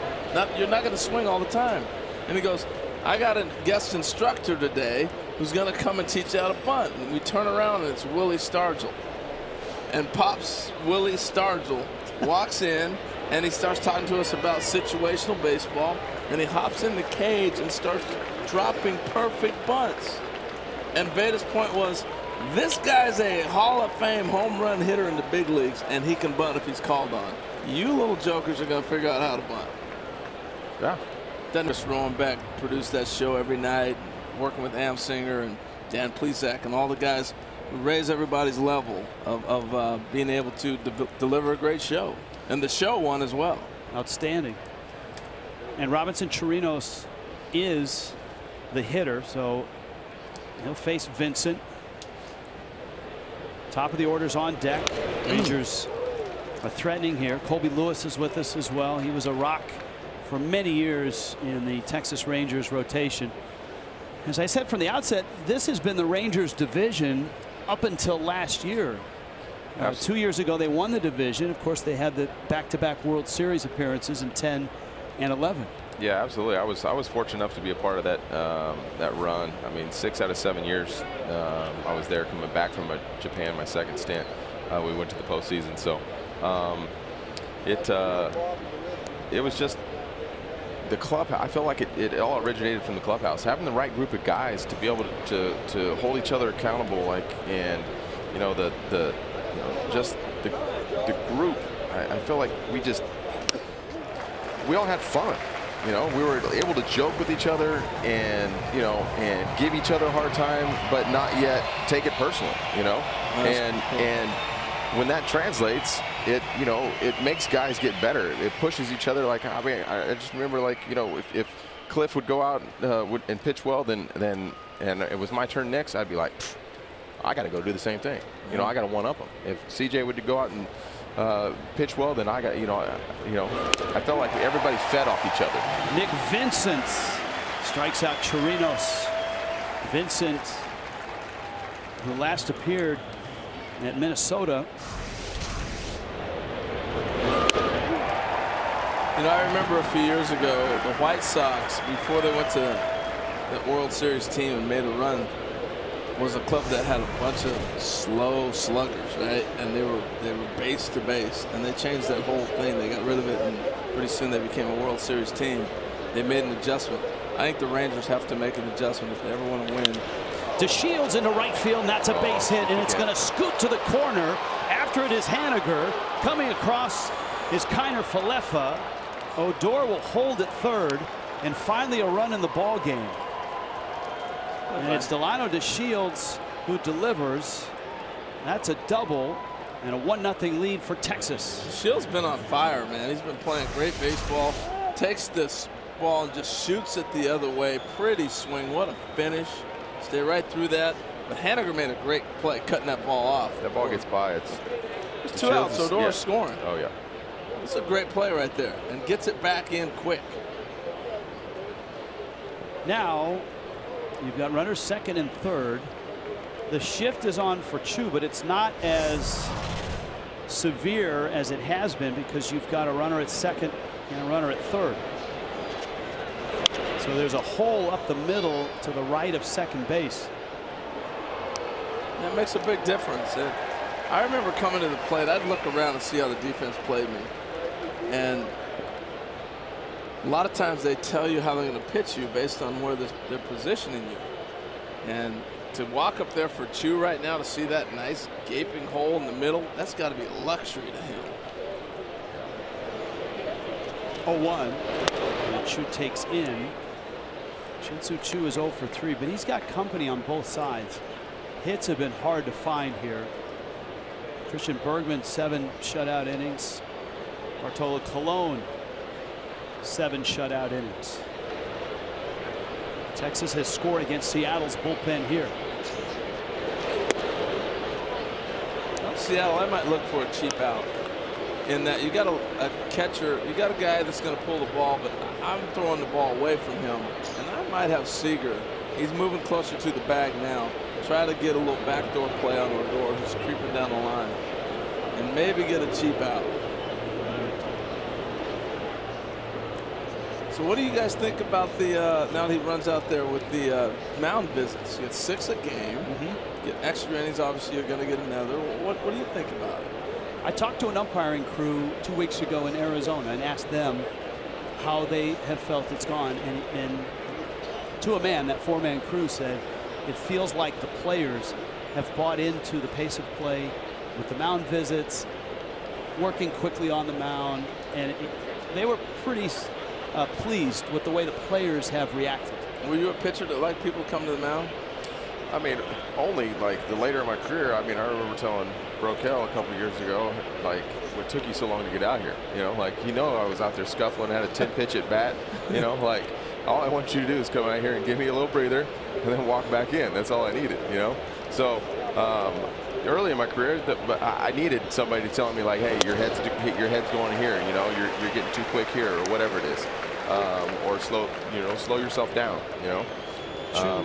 Chu after a fastball there. Count 2-2.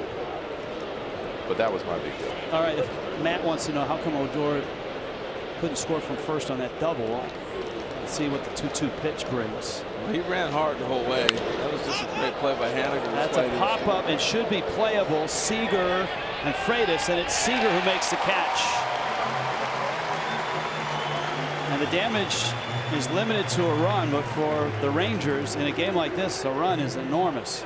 Well, Matt, the reason I was saying Odor was going hard on that play. There's 2 outs. Ball's hit down in the corner. He knows that he's running on the ball hit.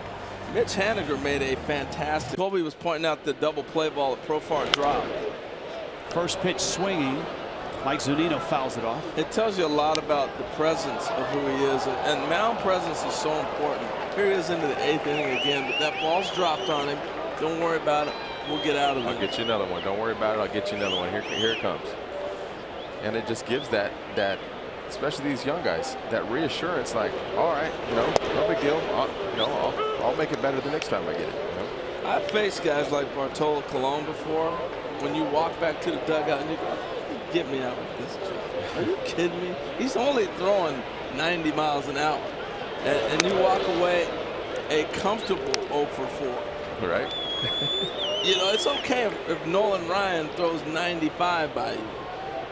Here's the thing that impresses me among all the things that Colon has done. He was awful last year. His ERA was 6.5. Zunino whacks it foul. And that was in Atlanta and in Minnesota. And here he is pitching in Texas, which is a great hitter's environment. Yeah. And his ERA is in the low 3s and dropping with what has been already 7 shutout innings. I was scratching my head when I said he's going to Texas. That is never going to work. It's working. Go ahead, Cole. But I think it's. Zunino's got a hit. A lot of it is clubhouse and his comfortability. He's coming in a situation where, in the staff, he's comfortable. I mean, you've got a couple veteran guys. You've got Hamels, and you've got Minor's got time. So he's not like the guy in that rotation. I mean, he is right now. He is, but for him with the Latin group of guys in that clubhouse, he's the guy. And so for him to be that comfortable and have that role, and he's embracing it. Let's see how Seattle plays this with Romine up in a 1-run game. Zunino, the catcher at first. He flinched and didn't square around completely. Rangers are expecting bunt. Kiner Falefa is a good 15-20 feet on the grass at third. Rangers bullpen is up. Leclerc and Diekman, a righty and a lefty. See, in this situation, a lot of times you would get the chance to swing at that first pitch. You're looking for it because Bartolo's not going to trick you if you want to bunt. But you get that first pitch to swing, and then you can drop the bunt down. But they don't like to bunt a whole lot here in Seattle. They like to swing the bats. You're down a run right here. Romine's probably not going to get doubled up. I don't have a problem with them swinging right here. And if he's starting to give some balls up, you go get him.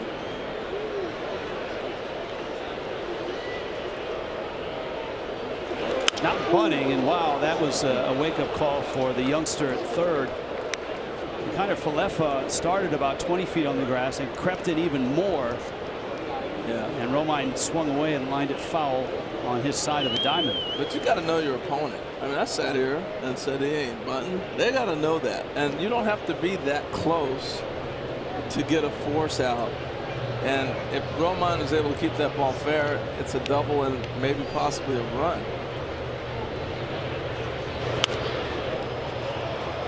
Colon teasing him on the outside. Nice catch. 0-2. So the Rangers bullpen is ready. Colon is approaching 90 pitches. But again, there's no pitch count for Bartolo Colon. That's right. We heard that straight from his manager early today.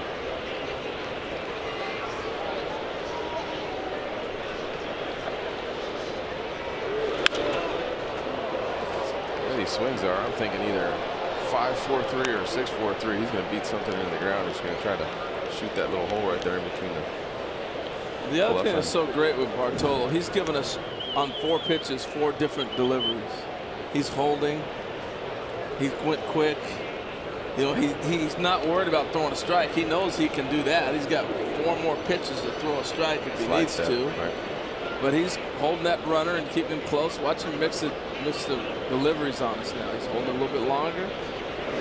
Goes back inside. Right back. He lived on the outside the hole at bat, comes in and gets the strikeout. And there's 1 out. It's beautiful. This is pitching. This is the artistry of pitching. I know we're in the times of watching radar guns and seeing somebody light it up at 95 or 100. But this guy, that was a clinic right there. Right back. He starts at like inner hip. Lets that ball work back over the inside of the plate. I used to call that the devastating. I don't know what you guys call that as pitchers, but that was devastating. That ball starts at you, you think it's going to hit you, you jump back, and so you know it's a strike. But I love what Bartolo's doing here, Rich. I mean, he's controlling the running game. He's giving everybody a look. He's mixing it up. This is not a great spot in Seattle's lineup to really get something started in terms of putting the game in motion. You got Zunino, a catcher, who's the DH. He's at first. This is Freitas, who is catching. He takes a fastball for a strike. Now, here's the last thing I'm going to hammer home real quick, okay? Because we're into this whole wins don't matter. Bartolo's pitching to win right now. He knows this is his last inning.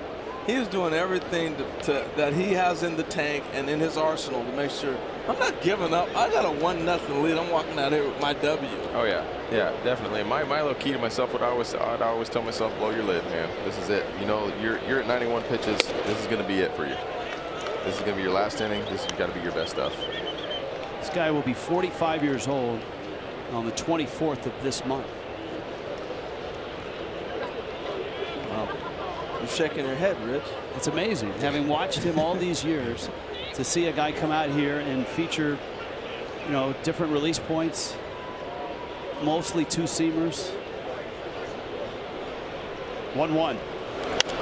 Freitas fouls it out of play. Freitas is a guy that's been able to get backup innings behind Zunino.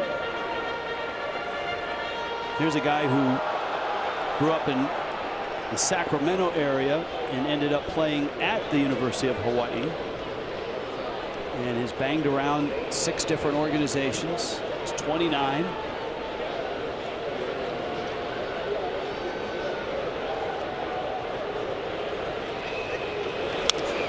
So I'm curious, Colby, with what Bartolo throws with this cutter and basically the ball moving in and out. How do you get a ground ball here if you're trying to get a grounder? What are you throwing?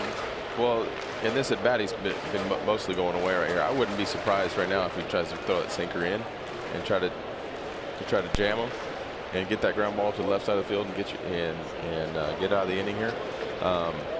But he's just going to stay down in the zone with that sinker, kind of just move it front to back, change speeds on it. What was that, slider? Slider, yeah. Wow. I don't know how many of those he's thrown today. Seattle. That's what I would have thrown. Yeah, I would have thrown you probably about 3 more of them. The Mariners have not had a lot of success, obviously, against Cologne in this game, and historically in this building. His ERA is almost at 2, and he's 13-1, and this is start number 16.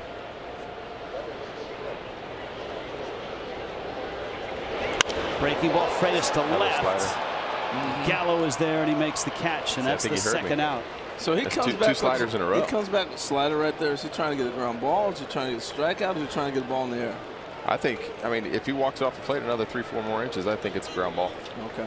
I mean, it was just enough to where he can get the bat underneath of it and elevate, you know, get the fly ball out of it. Leave him in, Bannister. Leave him in. Well, you know, the one thing. Leave him in, Bannister. Here's one thing to consider. The best numbers against Cologne for Seattle are on deck, and that's D. Gordon. So Gordon is the hitter.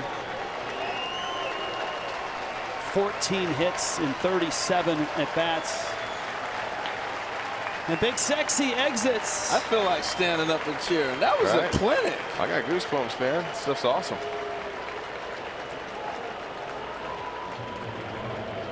Jake Diekman on his way out to take over. As I said at the outset of the telecast, this division, up until last year, pretty much for a while, it belonged to the Rangers, and Colby Lewis was part of this. I think, you know, we're moving in a, you know, the Rangers are moving in a direction in the aspect of we've got to find the guys that are going to be the guys in 2020. And, you know, right now the Rangers need to win, need to find out, you know, who they're going to beat. And, you know, it's a tough situation. I mean, we want well, the Rangers need just need to find that, you know, middle ground. D. Gordon into center field, and that's a base hit. So Cologne lifted. Gordon had great numbers against Cologne. He faces Diekman and dumps one into center field.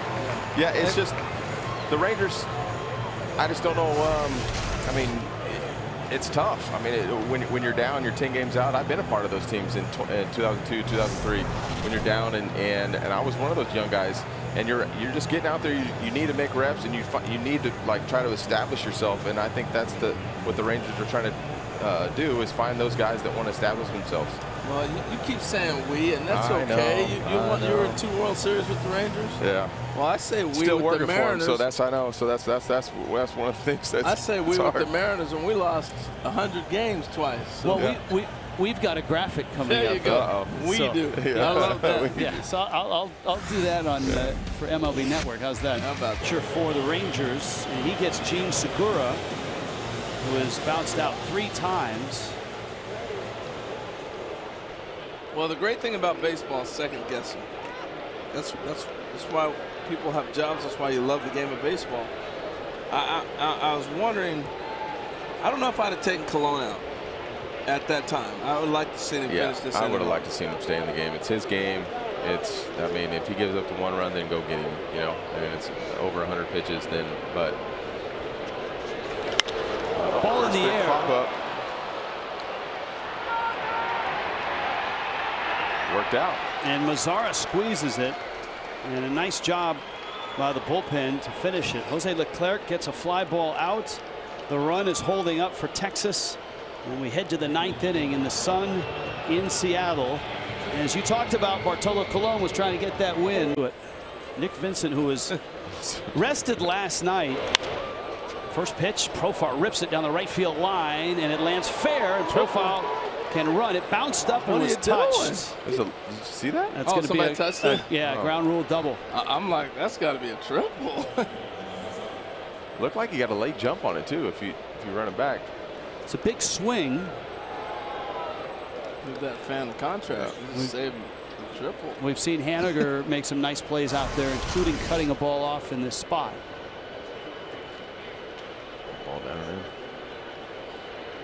And let's see. That thing kicked right to him. Well, he can't help but grab that ball. Yeah, it was headed up and over. But a big leadoff double here. And now you have Mazzara and then Gallo and Isaiah Kiner-Falefa. And it looks like the Mariners are going to go to their bullpen.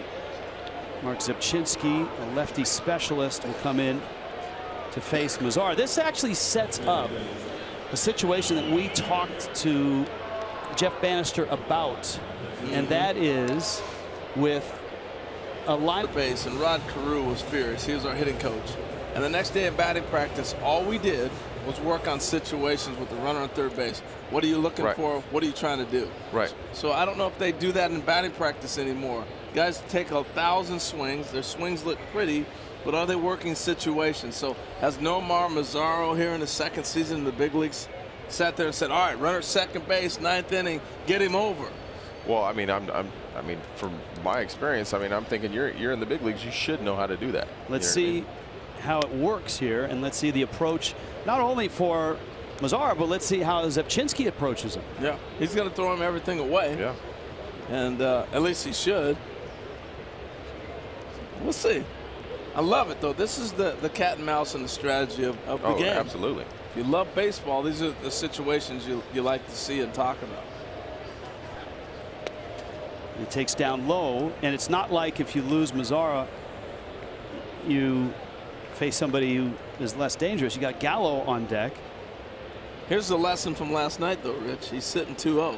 Same thing you just talked about. Let's see what he does. Does he execute? Now the infield is shifted, but not an extreme shift. He was in launch mode, Harold, but he was in launch mode to really pull the ball. Yeah, he spun on that back. Count. He spun on that back foot. Yeah. And the pop-up last night was in foul ground to third base on the left side. Yeah, you remember it's a 1-0 lead too, and I still think you're in the middle of your order, and these guys are not. They're not. I don't think they're trained to move a runner. I just don't. It's the 9th, though. I understand. I totally agree with what you're saying. Mazzara 0 for 8 in his career against Zepchinski, who has been a lefty specialist and has had somewhat of a down season.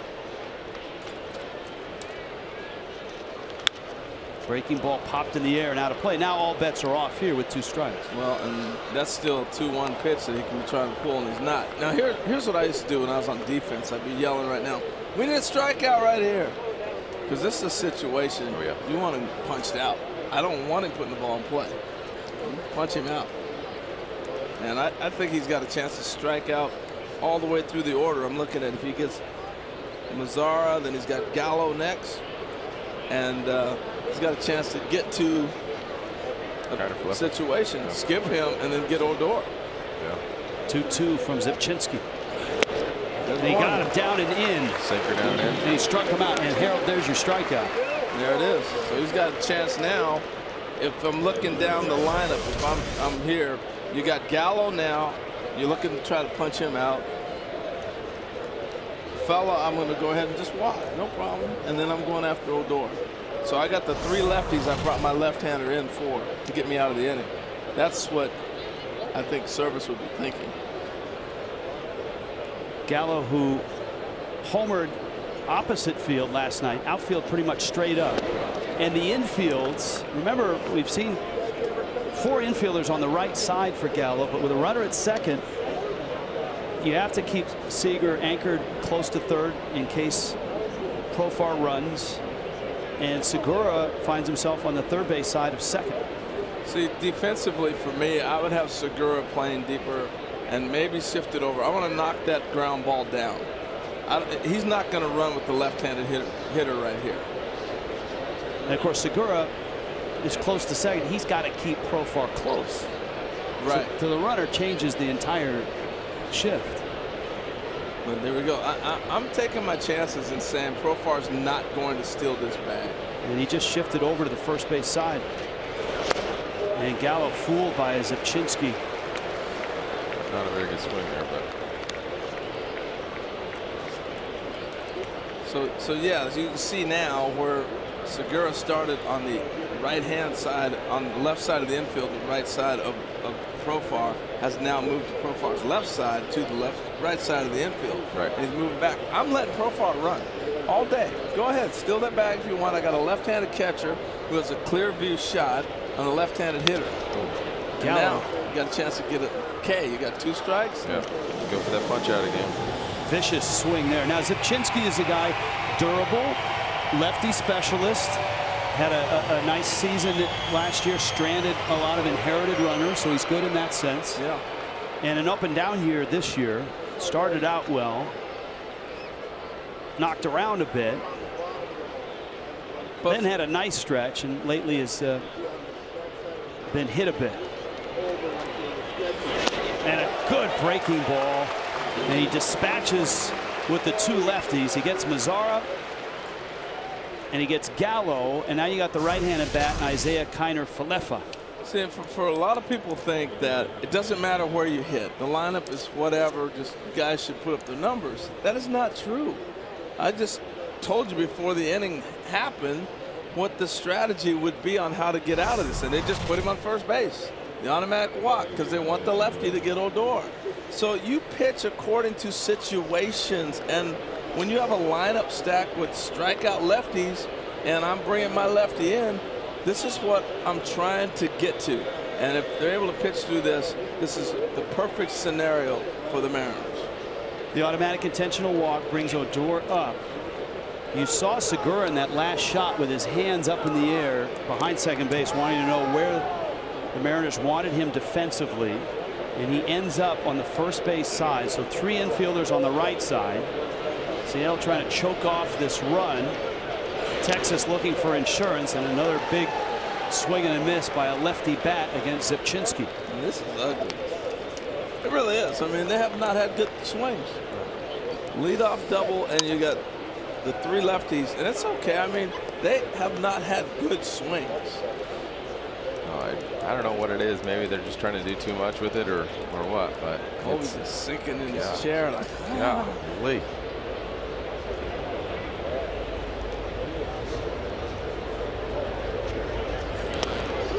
Great pick, and Freitas' throw dropped there at second. Profar will hold at second base.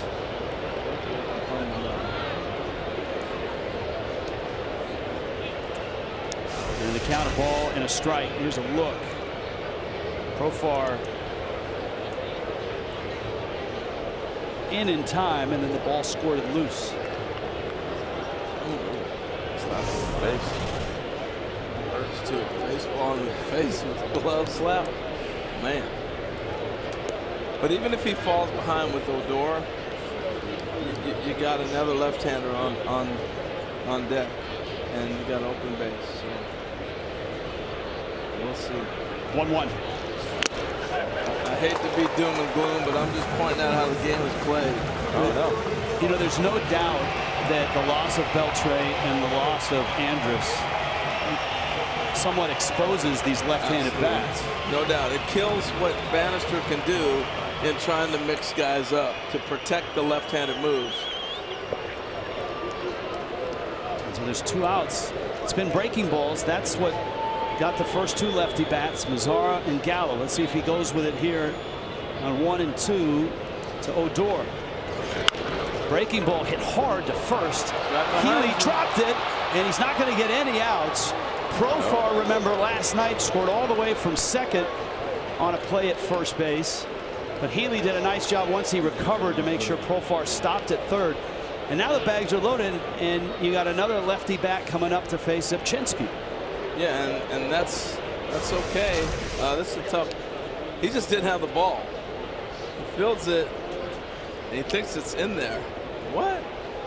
Sometimes with a first baseman's glove, that glove is so big that you lose the ball, and sometimes you have it, you don't know it, and other times you don't have it and you think you do, and that's what happened with Ryan right there. Mel Stottlemyre Jr. is out to talk to Zepchinski.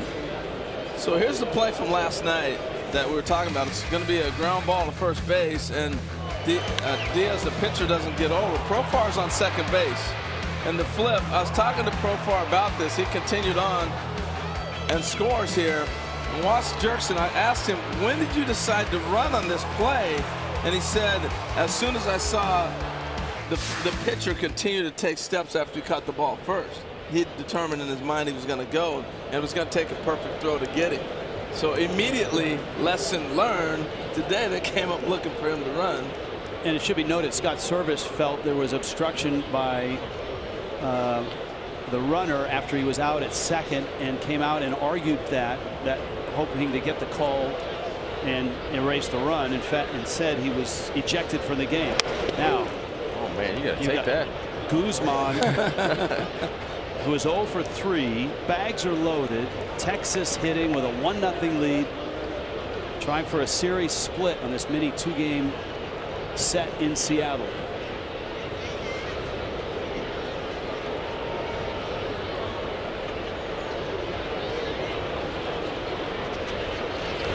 Guzman, yet another young hitter for the Rangers.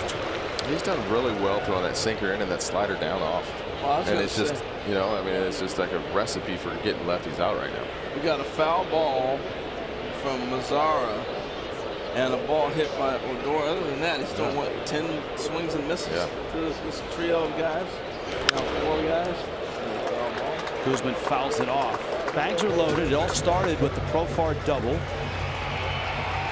Zepchinski came in to face the lefties. He struck out Mazzara. He struck out Gallo. He walked Kiner Falefa, righty bat, and then Odor's ball dropped by Healy. It was Healy's first error of the season. And here's Guzman. Let's see if Zepchinski leans on that breaking ball. He got him out in the first 2 outs. There it was, and an outstanding job by Freitas to wrestle it and keep it around the plate. Counts 2 balls, 2 strikes. Tough pitch. That ball's going to bounce back the other way. Does a great job of squaring his body up. Oftentimes you see some catchers just get a glove out there. He squared his whole body, knowing this gets by. I got Profar there. He's coming. The way the left-handers have been struggling, they're going to try to take that extra base. 2-2, swing and a miss. That's a live ball with 2 outs, and a run will score. Runner coming home. Healy's throw, and they score 2 runs on a strikeout, and the Rangers add 2. Unbelievable. Yeah, you got to know they're going to be aggressive, and just saying the catcher blocked that ball knowing you got Profar there. He's got to realize that ball's so slow back to the wall that he cannot throw that to first. And remember what Bannister told us about Isaiah Kiner-Falefa. He loves the way the kid plays the game. He's at second base in this spot, similar to Profar last night. It's the most exciting play, I think, in baseball. This pass ball, I used to love it, to be at second base. Now, he's got to hold the ball there. You got to know that is a long throw. You're not going to have a play. And he let a guy walk right in the back door. He knows it as soon as he threw the ball. As soon as he threw the ball. But that play's made from second base. Your guy, Rich, flying. Yeah, it's going to be a pass ball. Zepchinski strikes out 3 lefties, but the Rangers add 2 runs. And, you know, as Jeff Bannister told us, it's great to have mashers and guys that can hit the ball 500 feet, but you also need guys that can run, create stuff on their own, and this inning is a pretty good example of that. And I think you see it. And for the Mariners has had some off moments of late. They've been great at the very back of the bullpen, very end. But here, and it certainly defensively, it's been a rough go with the error by Healy and the ill-advised throw by Freitas. You got Robinson Chirinos up. Out to Villa, ball in the dirt. Runner goes. And Guzman's going to swipe second base. And that's a stolen base. You look at how they were defending where they were standing. You take the bag. I think if they make a throw, he might stop and see if Odor can come down the line. Stolen base. You know, there's always that guy on every team. Like Chirinos is the guy for me when I watch the Rangers. I know he's only hit 194. I must have seen every one of his hits and every one of his home runs. Because every time he comes to the plate, it seems like he gets a knock. It was like that for me with Kipnis when he first came to the big leagues. I was like, they can't get this guy out. Every time I watched him, he got a base hit. I felt like it when he first got to the big leagues. I felt like nobody could get him out. An AC joint inflammation had Altavilla on the disabled list in early May. That was a passed ball. The ruling on the strikeout of Guzman. Freitas captured that ball in the dirt, and it counts 2-1. Now, yeah, I was wondering how they were going to rule that. Pass ball and 2 runs.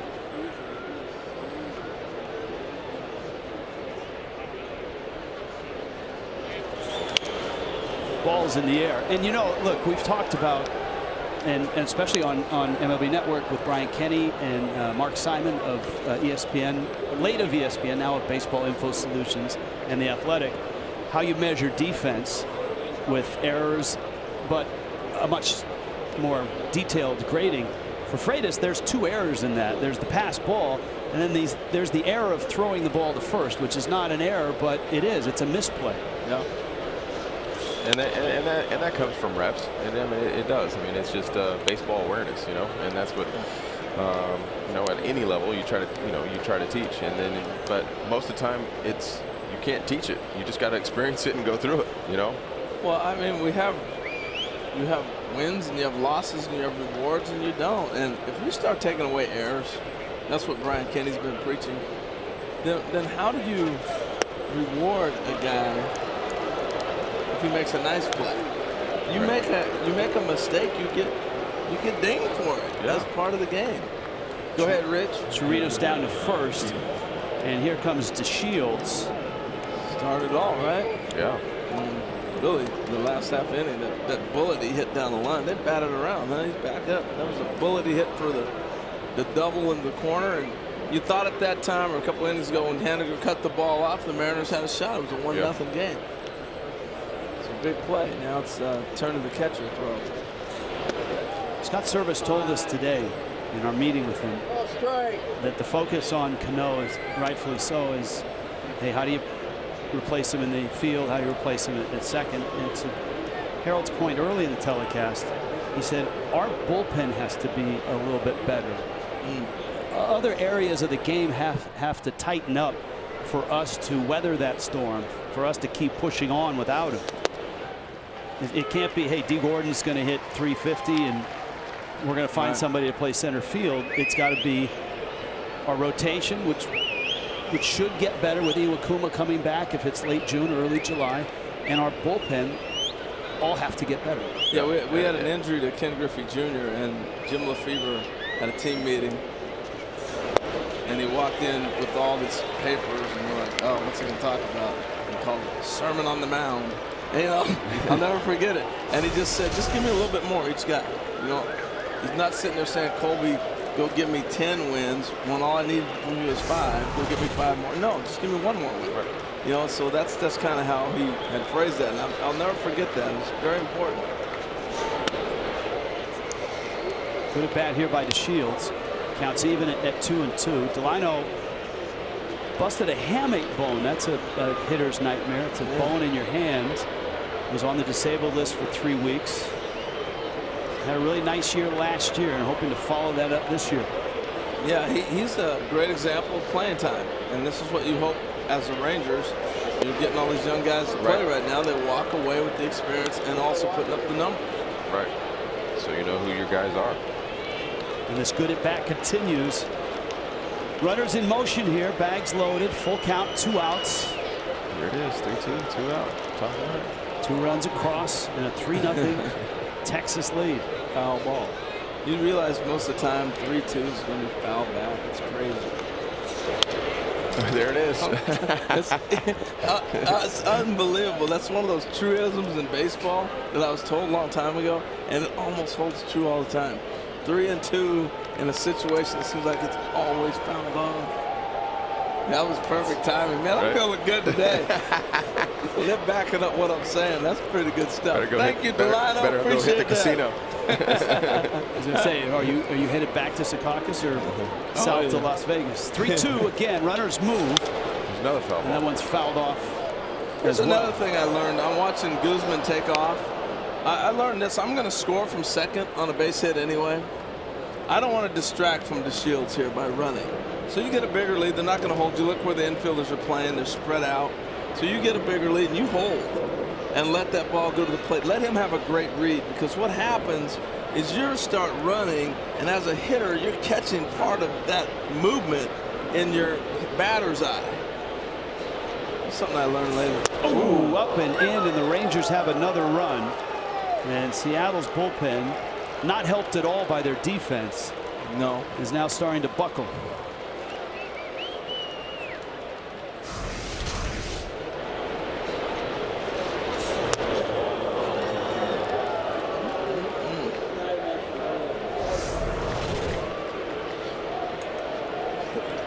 Carlo, I want to get your take. I was going to bring this up earlier and what I was thinking about it. What is going on with the cheek guards? That's, you know, I talked to Mike Trout about it. I called Mike and asked him about the cheek guard. He said, well, obviously he got hit in the head in spring training. Right. And he said that the velocity of these pitchers now, and so many guys pitching inside and not really commanding the inside, he went to the guard, and I think a lot of guys now, you see it all over the big leagues.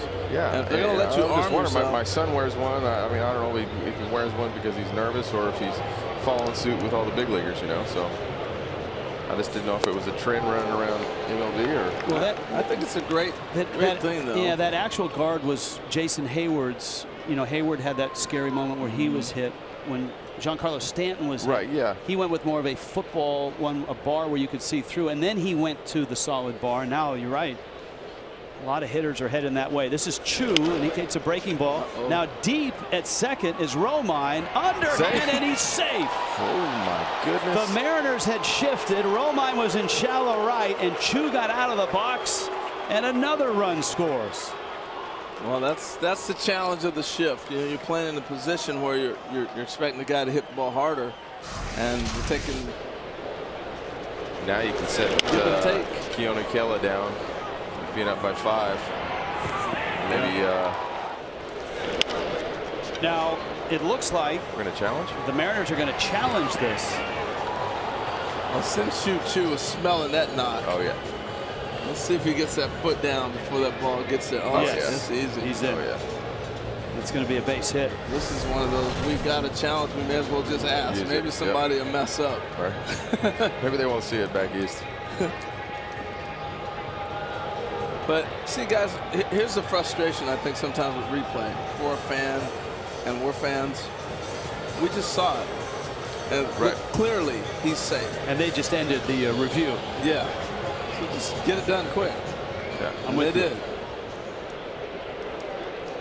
And that I think that was the the frustrating thing that we were talking about, time of play earlier. And I think when the instant replay started and the amount of how long it took, I think now that players are starting to see how quick that some of the replays are getting.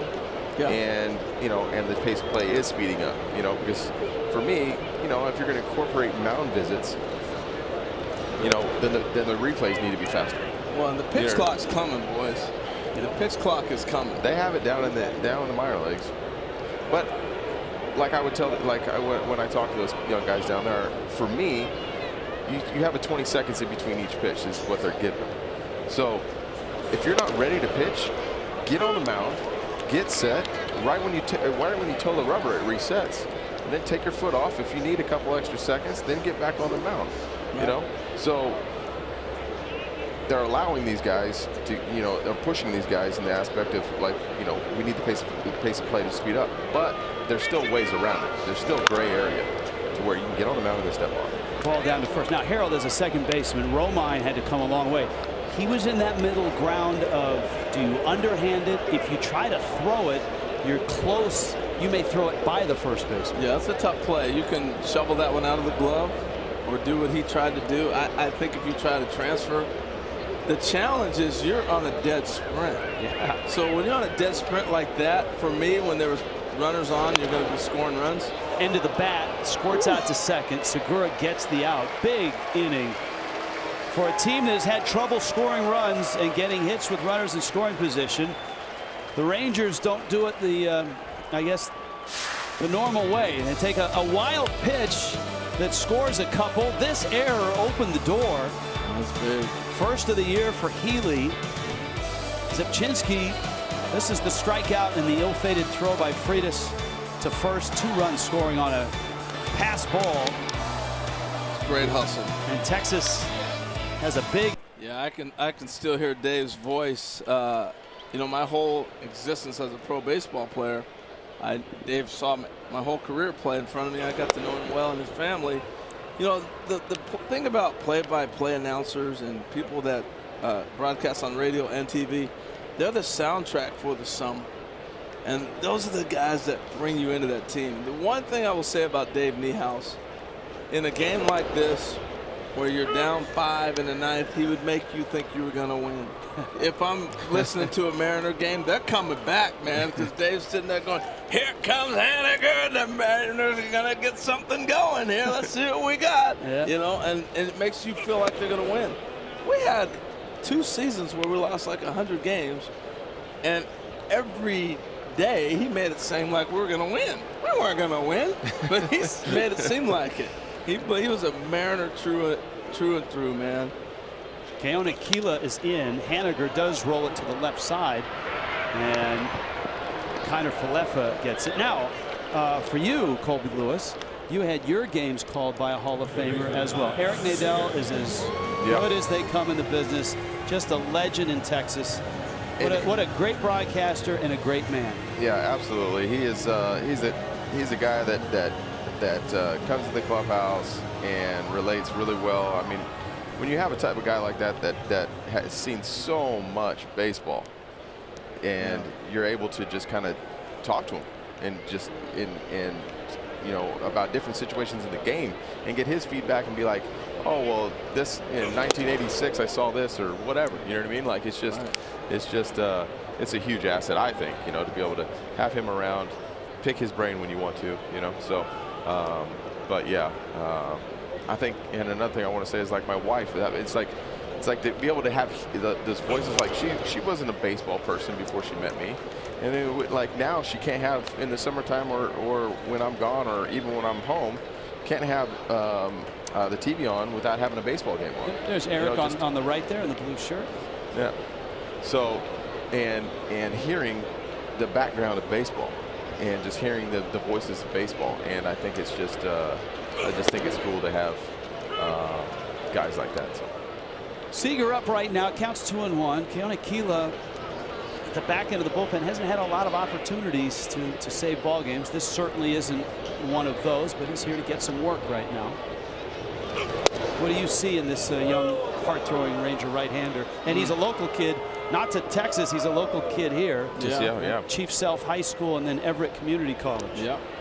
Yeah, Key's come a long way. He's come from being in situations where he didn't know what role he was going to be in the last couple of years, and now he's put himself into that role that he's kind of taken over in. Claudio was that had that role last year a little bit, coming in from the left side, but he's getting the nod now, and he's doing a good job doing it. He tried to quick pitch him right there. Oh, yeah. Did you see that? Little bull rush. 3-2. Seager hits a drive to right. That's deep, and that's going a long, long ways. Kyle Seager with a towering homer. Seattle's on the board. And it's 5-1, and that's the importance of that big inning in the ninth, and the miscues and errors by Seattle. Yep. And it's also good for Seattle right there for Seager to get a good swing on a ball, especially like we've been talking about with Cano being down. I mean, he's going to be a huge part of that middle of that lineup. Well, also, he tried to quick pitch you, then you hit a home run, just quick pitch that. Yeah. But he also knows, hey, 3-2, this situation, 5-0, I'm getting a heater. Yeah. He touched it off, man. That's beautiful.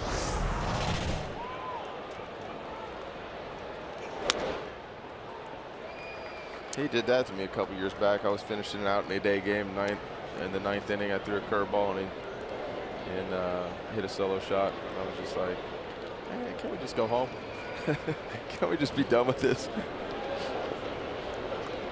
Healy in this one is 0 for 3. If you're just happening by this one, this was a pitcher's duel with Bartolo Colon continuing his dominance of Safeco Field. He's about to go 14-1 in 16 starts with an ERA that is probably right around 2. As my good buddy Dan Plesac would say, that was a good Cologne, not that hot karate. Yes.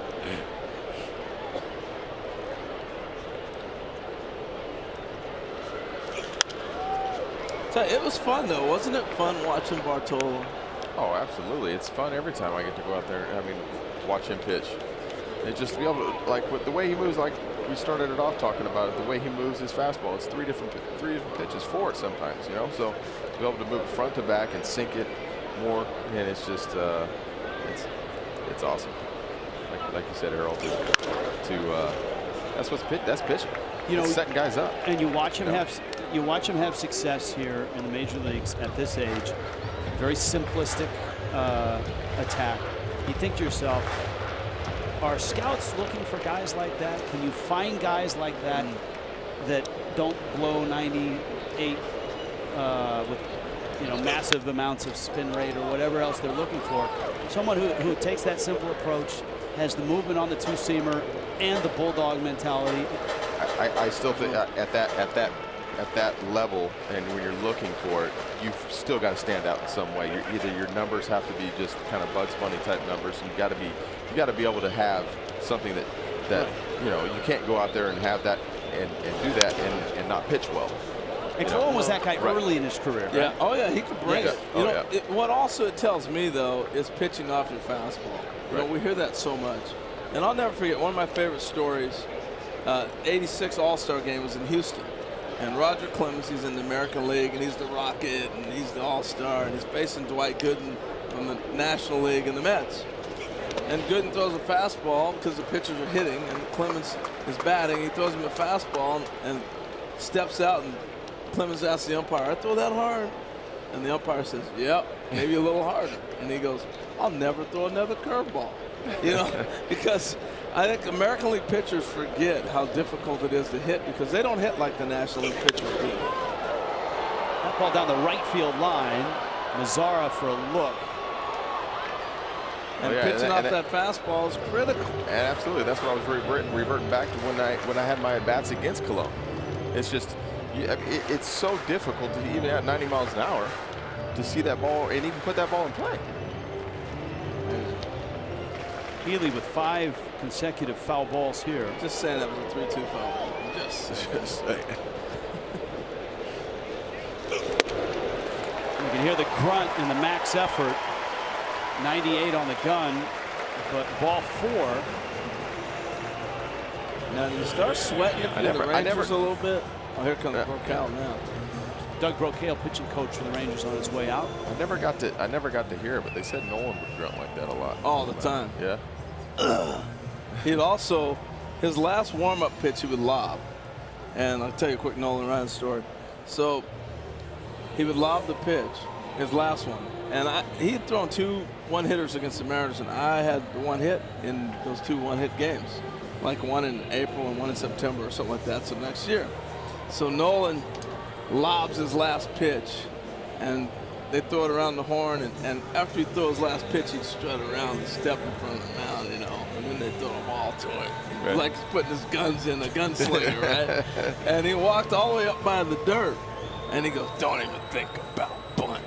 And I wasn't ever going to bunt on Nolan Ryan. Like, are you kidding me? Right. And I'm like, okay, old man. I think about I get right on top of the plate, like, yeah, got you now. And he threw the first pitch like 99 in my head and flipped me. So now I'm scared to death, and I can't move because I got to stay in the same spot. So long story short, he walks me. I steal second. I steal third, and he's cussing me the whole time. And the next day, we're out running our sprints, and he jogs by me, and I'm out there warming up, and he jogs by and he goes, "Way to compete yesterday, kid." And I was like, wow, that's Nolan Ryan. Nolan Ryan. He's like 45, throwing 98, you know. He was, and obviously great competitor, but there weren't a lot of guys at all. I mean, maybe you could count them on one hand that threw in the upper 90s at that time. Yeah, he was one of the few, and he was a gate attraction. Right. I mean, when we played the Rangers and Nolan Ryan was pitching, the walk-up crowds that night were like 10 to 20,000 extra people when he was pitching. I'll always remember just as a young broadcaster when he was just finishing, going into the clubhouse to do a post-game interview after one of his starts, and he was on the bicycle, riding the bike after the start. Gamble up the middle, profar flip, barehand turn. What a way to finish it for the Texas Rangers. Wow. Odor snatched it out of midair, whips it to first, and Texas takes a 5-1 win here in Seattle. That was pretty. Yeah. What a way to end it. What a way to end it. Talking about Nolan Ryan, and next thing you know, you got double plays. Incredible play. It's a nice play. That ball squirted away from Profar. What made this impressive too was Odor with the bare hand. You know, right here, watch the bare hand from Odor in the transfer. That was pretty. Wow. Plenty of time. And so Texas, who scored 4 runs in the top of the 9th on a couple hits and a pass ball strikeout, will take a 5-1 win here, split the series after losing 9-8 in extras last night. Delino DeShields, as Harold and Colby pointed out, really got it going, especially with that double in the 8th inning. Yeah, he got this ball, shot it into the corner. You know, he's been on such a great hot streak, and you know, we talked a lot about young players, and the game of baseball right now is at a developmental stage, even at the big league level. And we're watching guys get a chance to play. And to me, that's where the Texas Rangers are right now. And if you can get a gem like Delino to continue to develop right in front of your eyes, that's exciting for that front office in Texas. Delino DeShields is down below with our Elise Woodward. Elise? All right, thanks, Rich. Delino, great game for you. You kind of get things going. It was a struggle for the offense through 7 innings. And struggle for you. You were on an 0-14 slump, but you come through with a big hit, the RBI double to break the offense open. What was your mindset when you went into that at-bat? I knew something was coming. Something good was coming. You know, I was seeing the ball good. I've been seeing the ball good. You know, just things haven't been going my way. it's one of those things where you just can't get down and just keep doing what you've been doing. And I trusted myself, I trusted my ability, I trusted my approach. And, I look forward to opportunities like that to come up. And I was glad it was me. But Bartolo, he pitched a hell of a game. I mean, he kept us in there the whole time. He gave us a chance. The guy on their side, Bergman, he did good too. Pound the zone, get quick outs. So yeah, it was all around. It was a really good game, and we got some insurance runs late in the ninth, but it was just a good team win. I'll tell you, Bartolo Colon, what a performance for him. The 7 shutout innings, 7 2/3 shutout innings. This guy's almost 45 years old. What's it like to have him in the clubhouse? I mean, a true veteran presence. He's old as most skippers or managers in this game. Yeah, he has a great personality. The guys love him. When he speaks, people sit down and they listen to him, and you can just tell he's been around for a long time. Based off of what he does on the mound, how he goes about his business. He knows how to prepare himself on a daily basis, and he goes out there and keeps the defense on your toes. That's what you want when you're playing behind a guy on the mound. He threw, 26 balls or something? So, everything he was throwing, you had to be ready for it. But ever since he's been here, spring training, he's the same guy. It's like, here it is, hit it. Guys get too big and then hit the ball, and he goes deep in games. So he's great to have in our pitcher rotation, great to have in our clubhouse, and he's a really good teammate. I'm glad to have him. Well, it was a gritty win for you guys, 4 runs in the 9th after you busted things open in the 8th. Congratulations. Appreciate your time tonight. Yeah, thank you. Yep, you bet. We'll send it back up to you, Rich. All right, Elise, nice job today.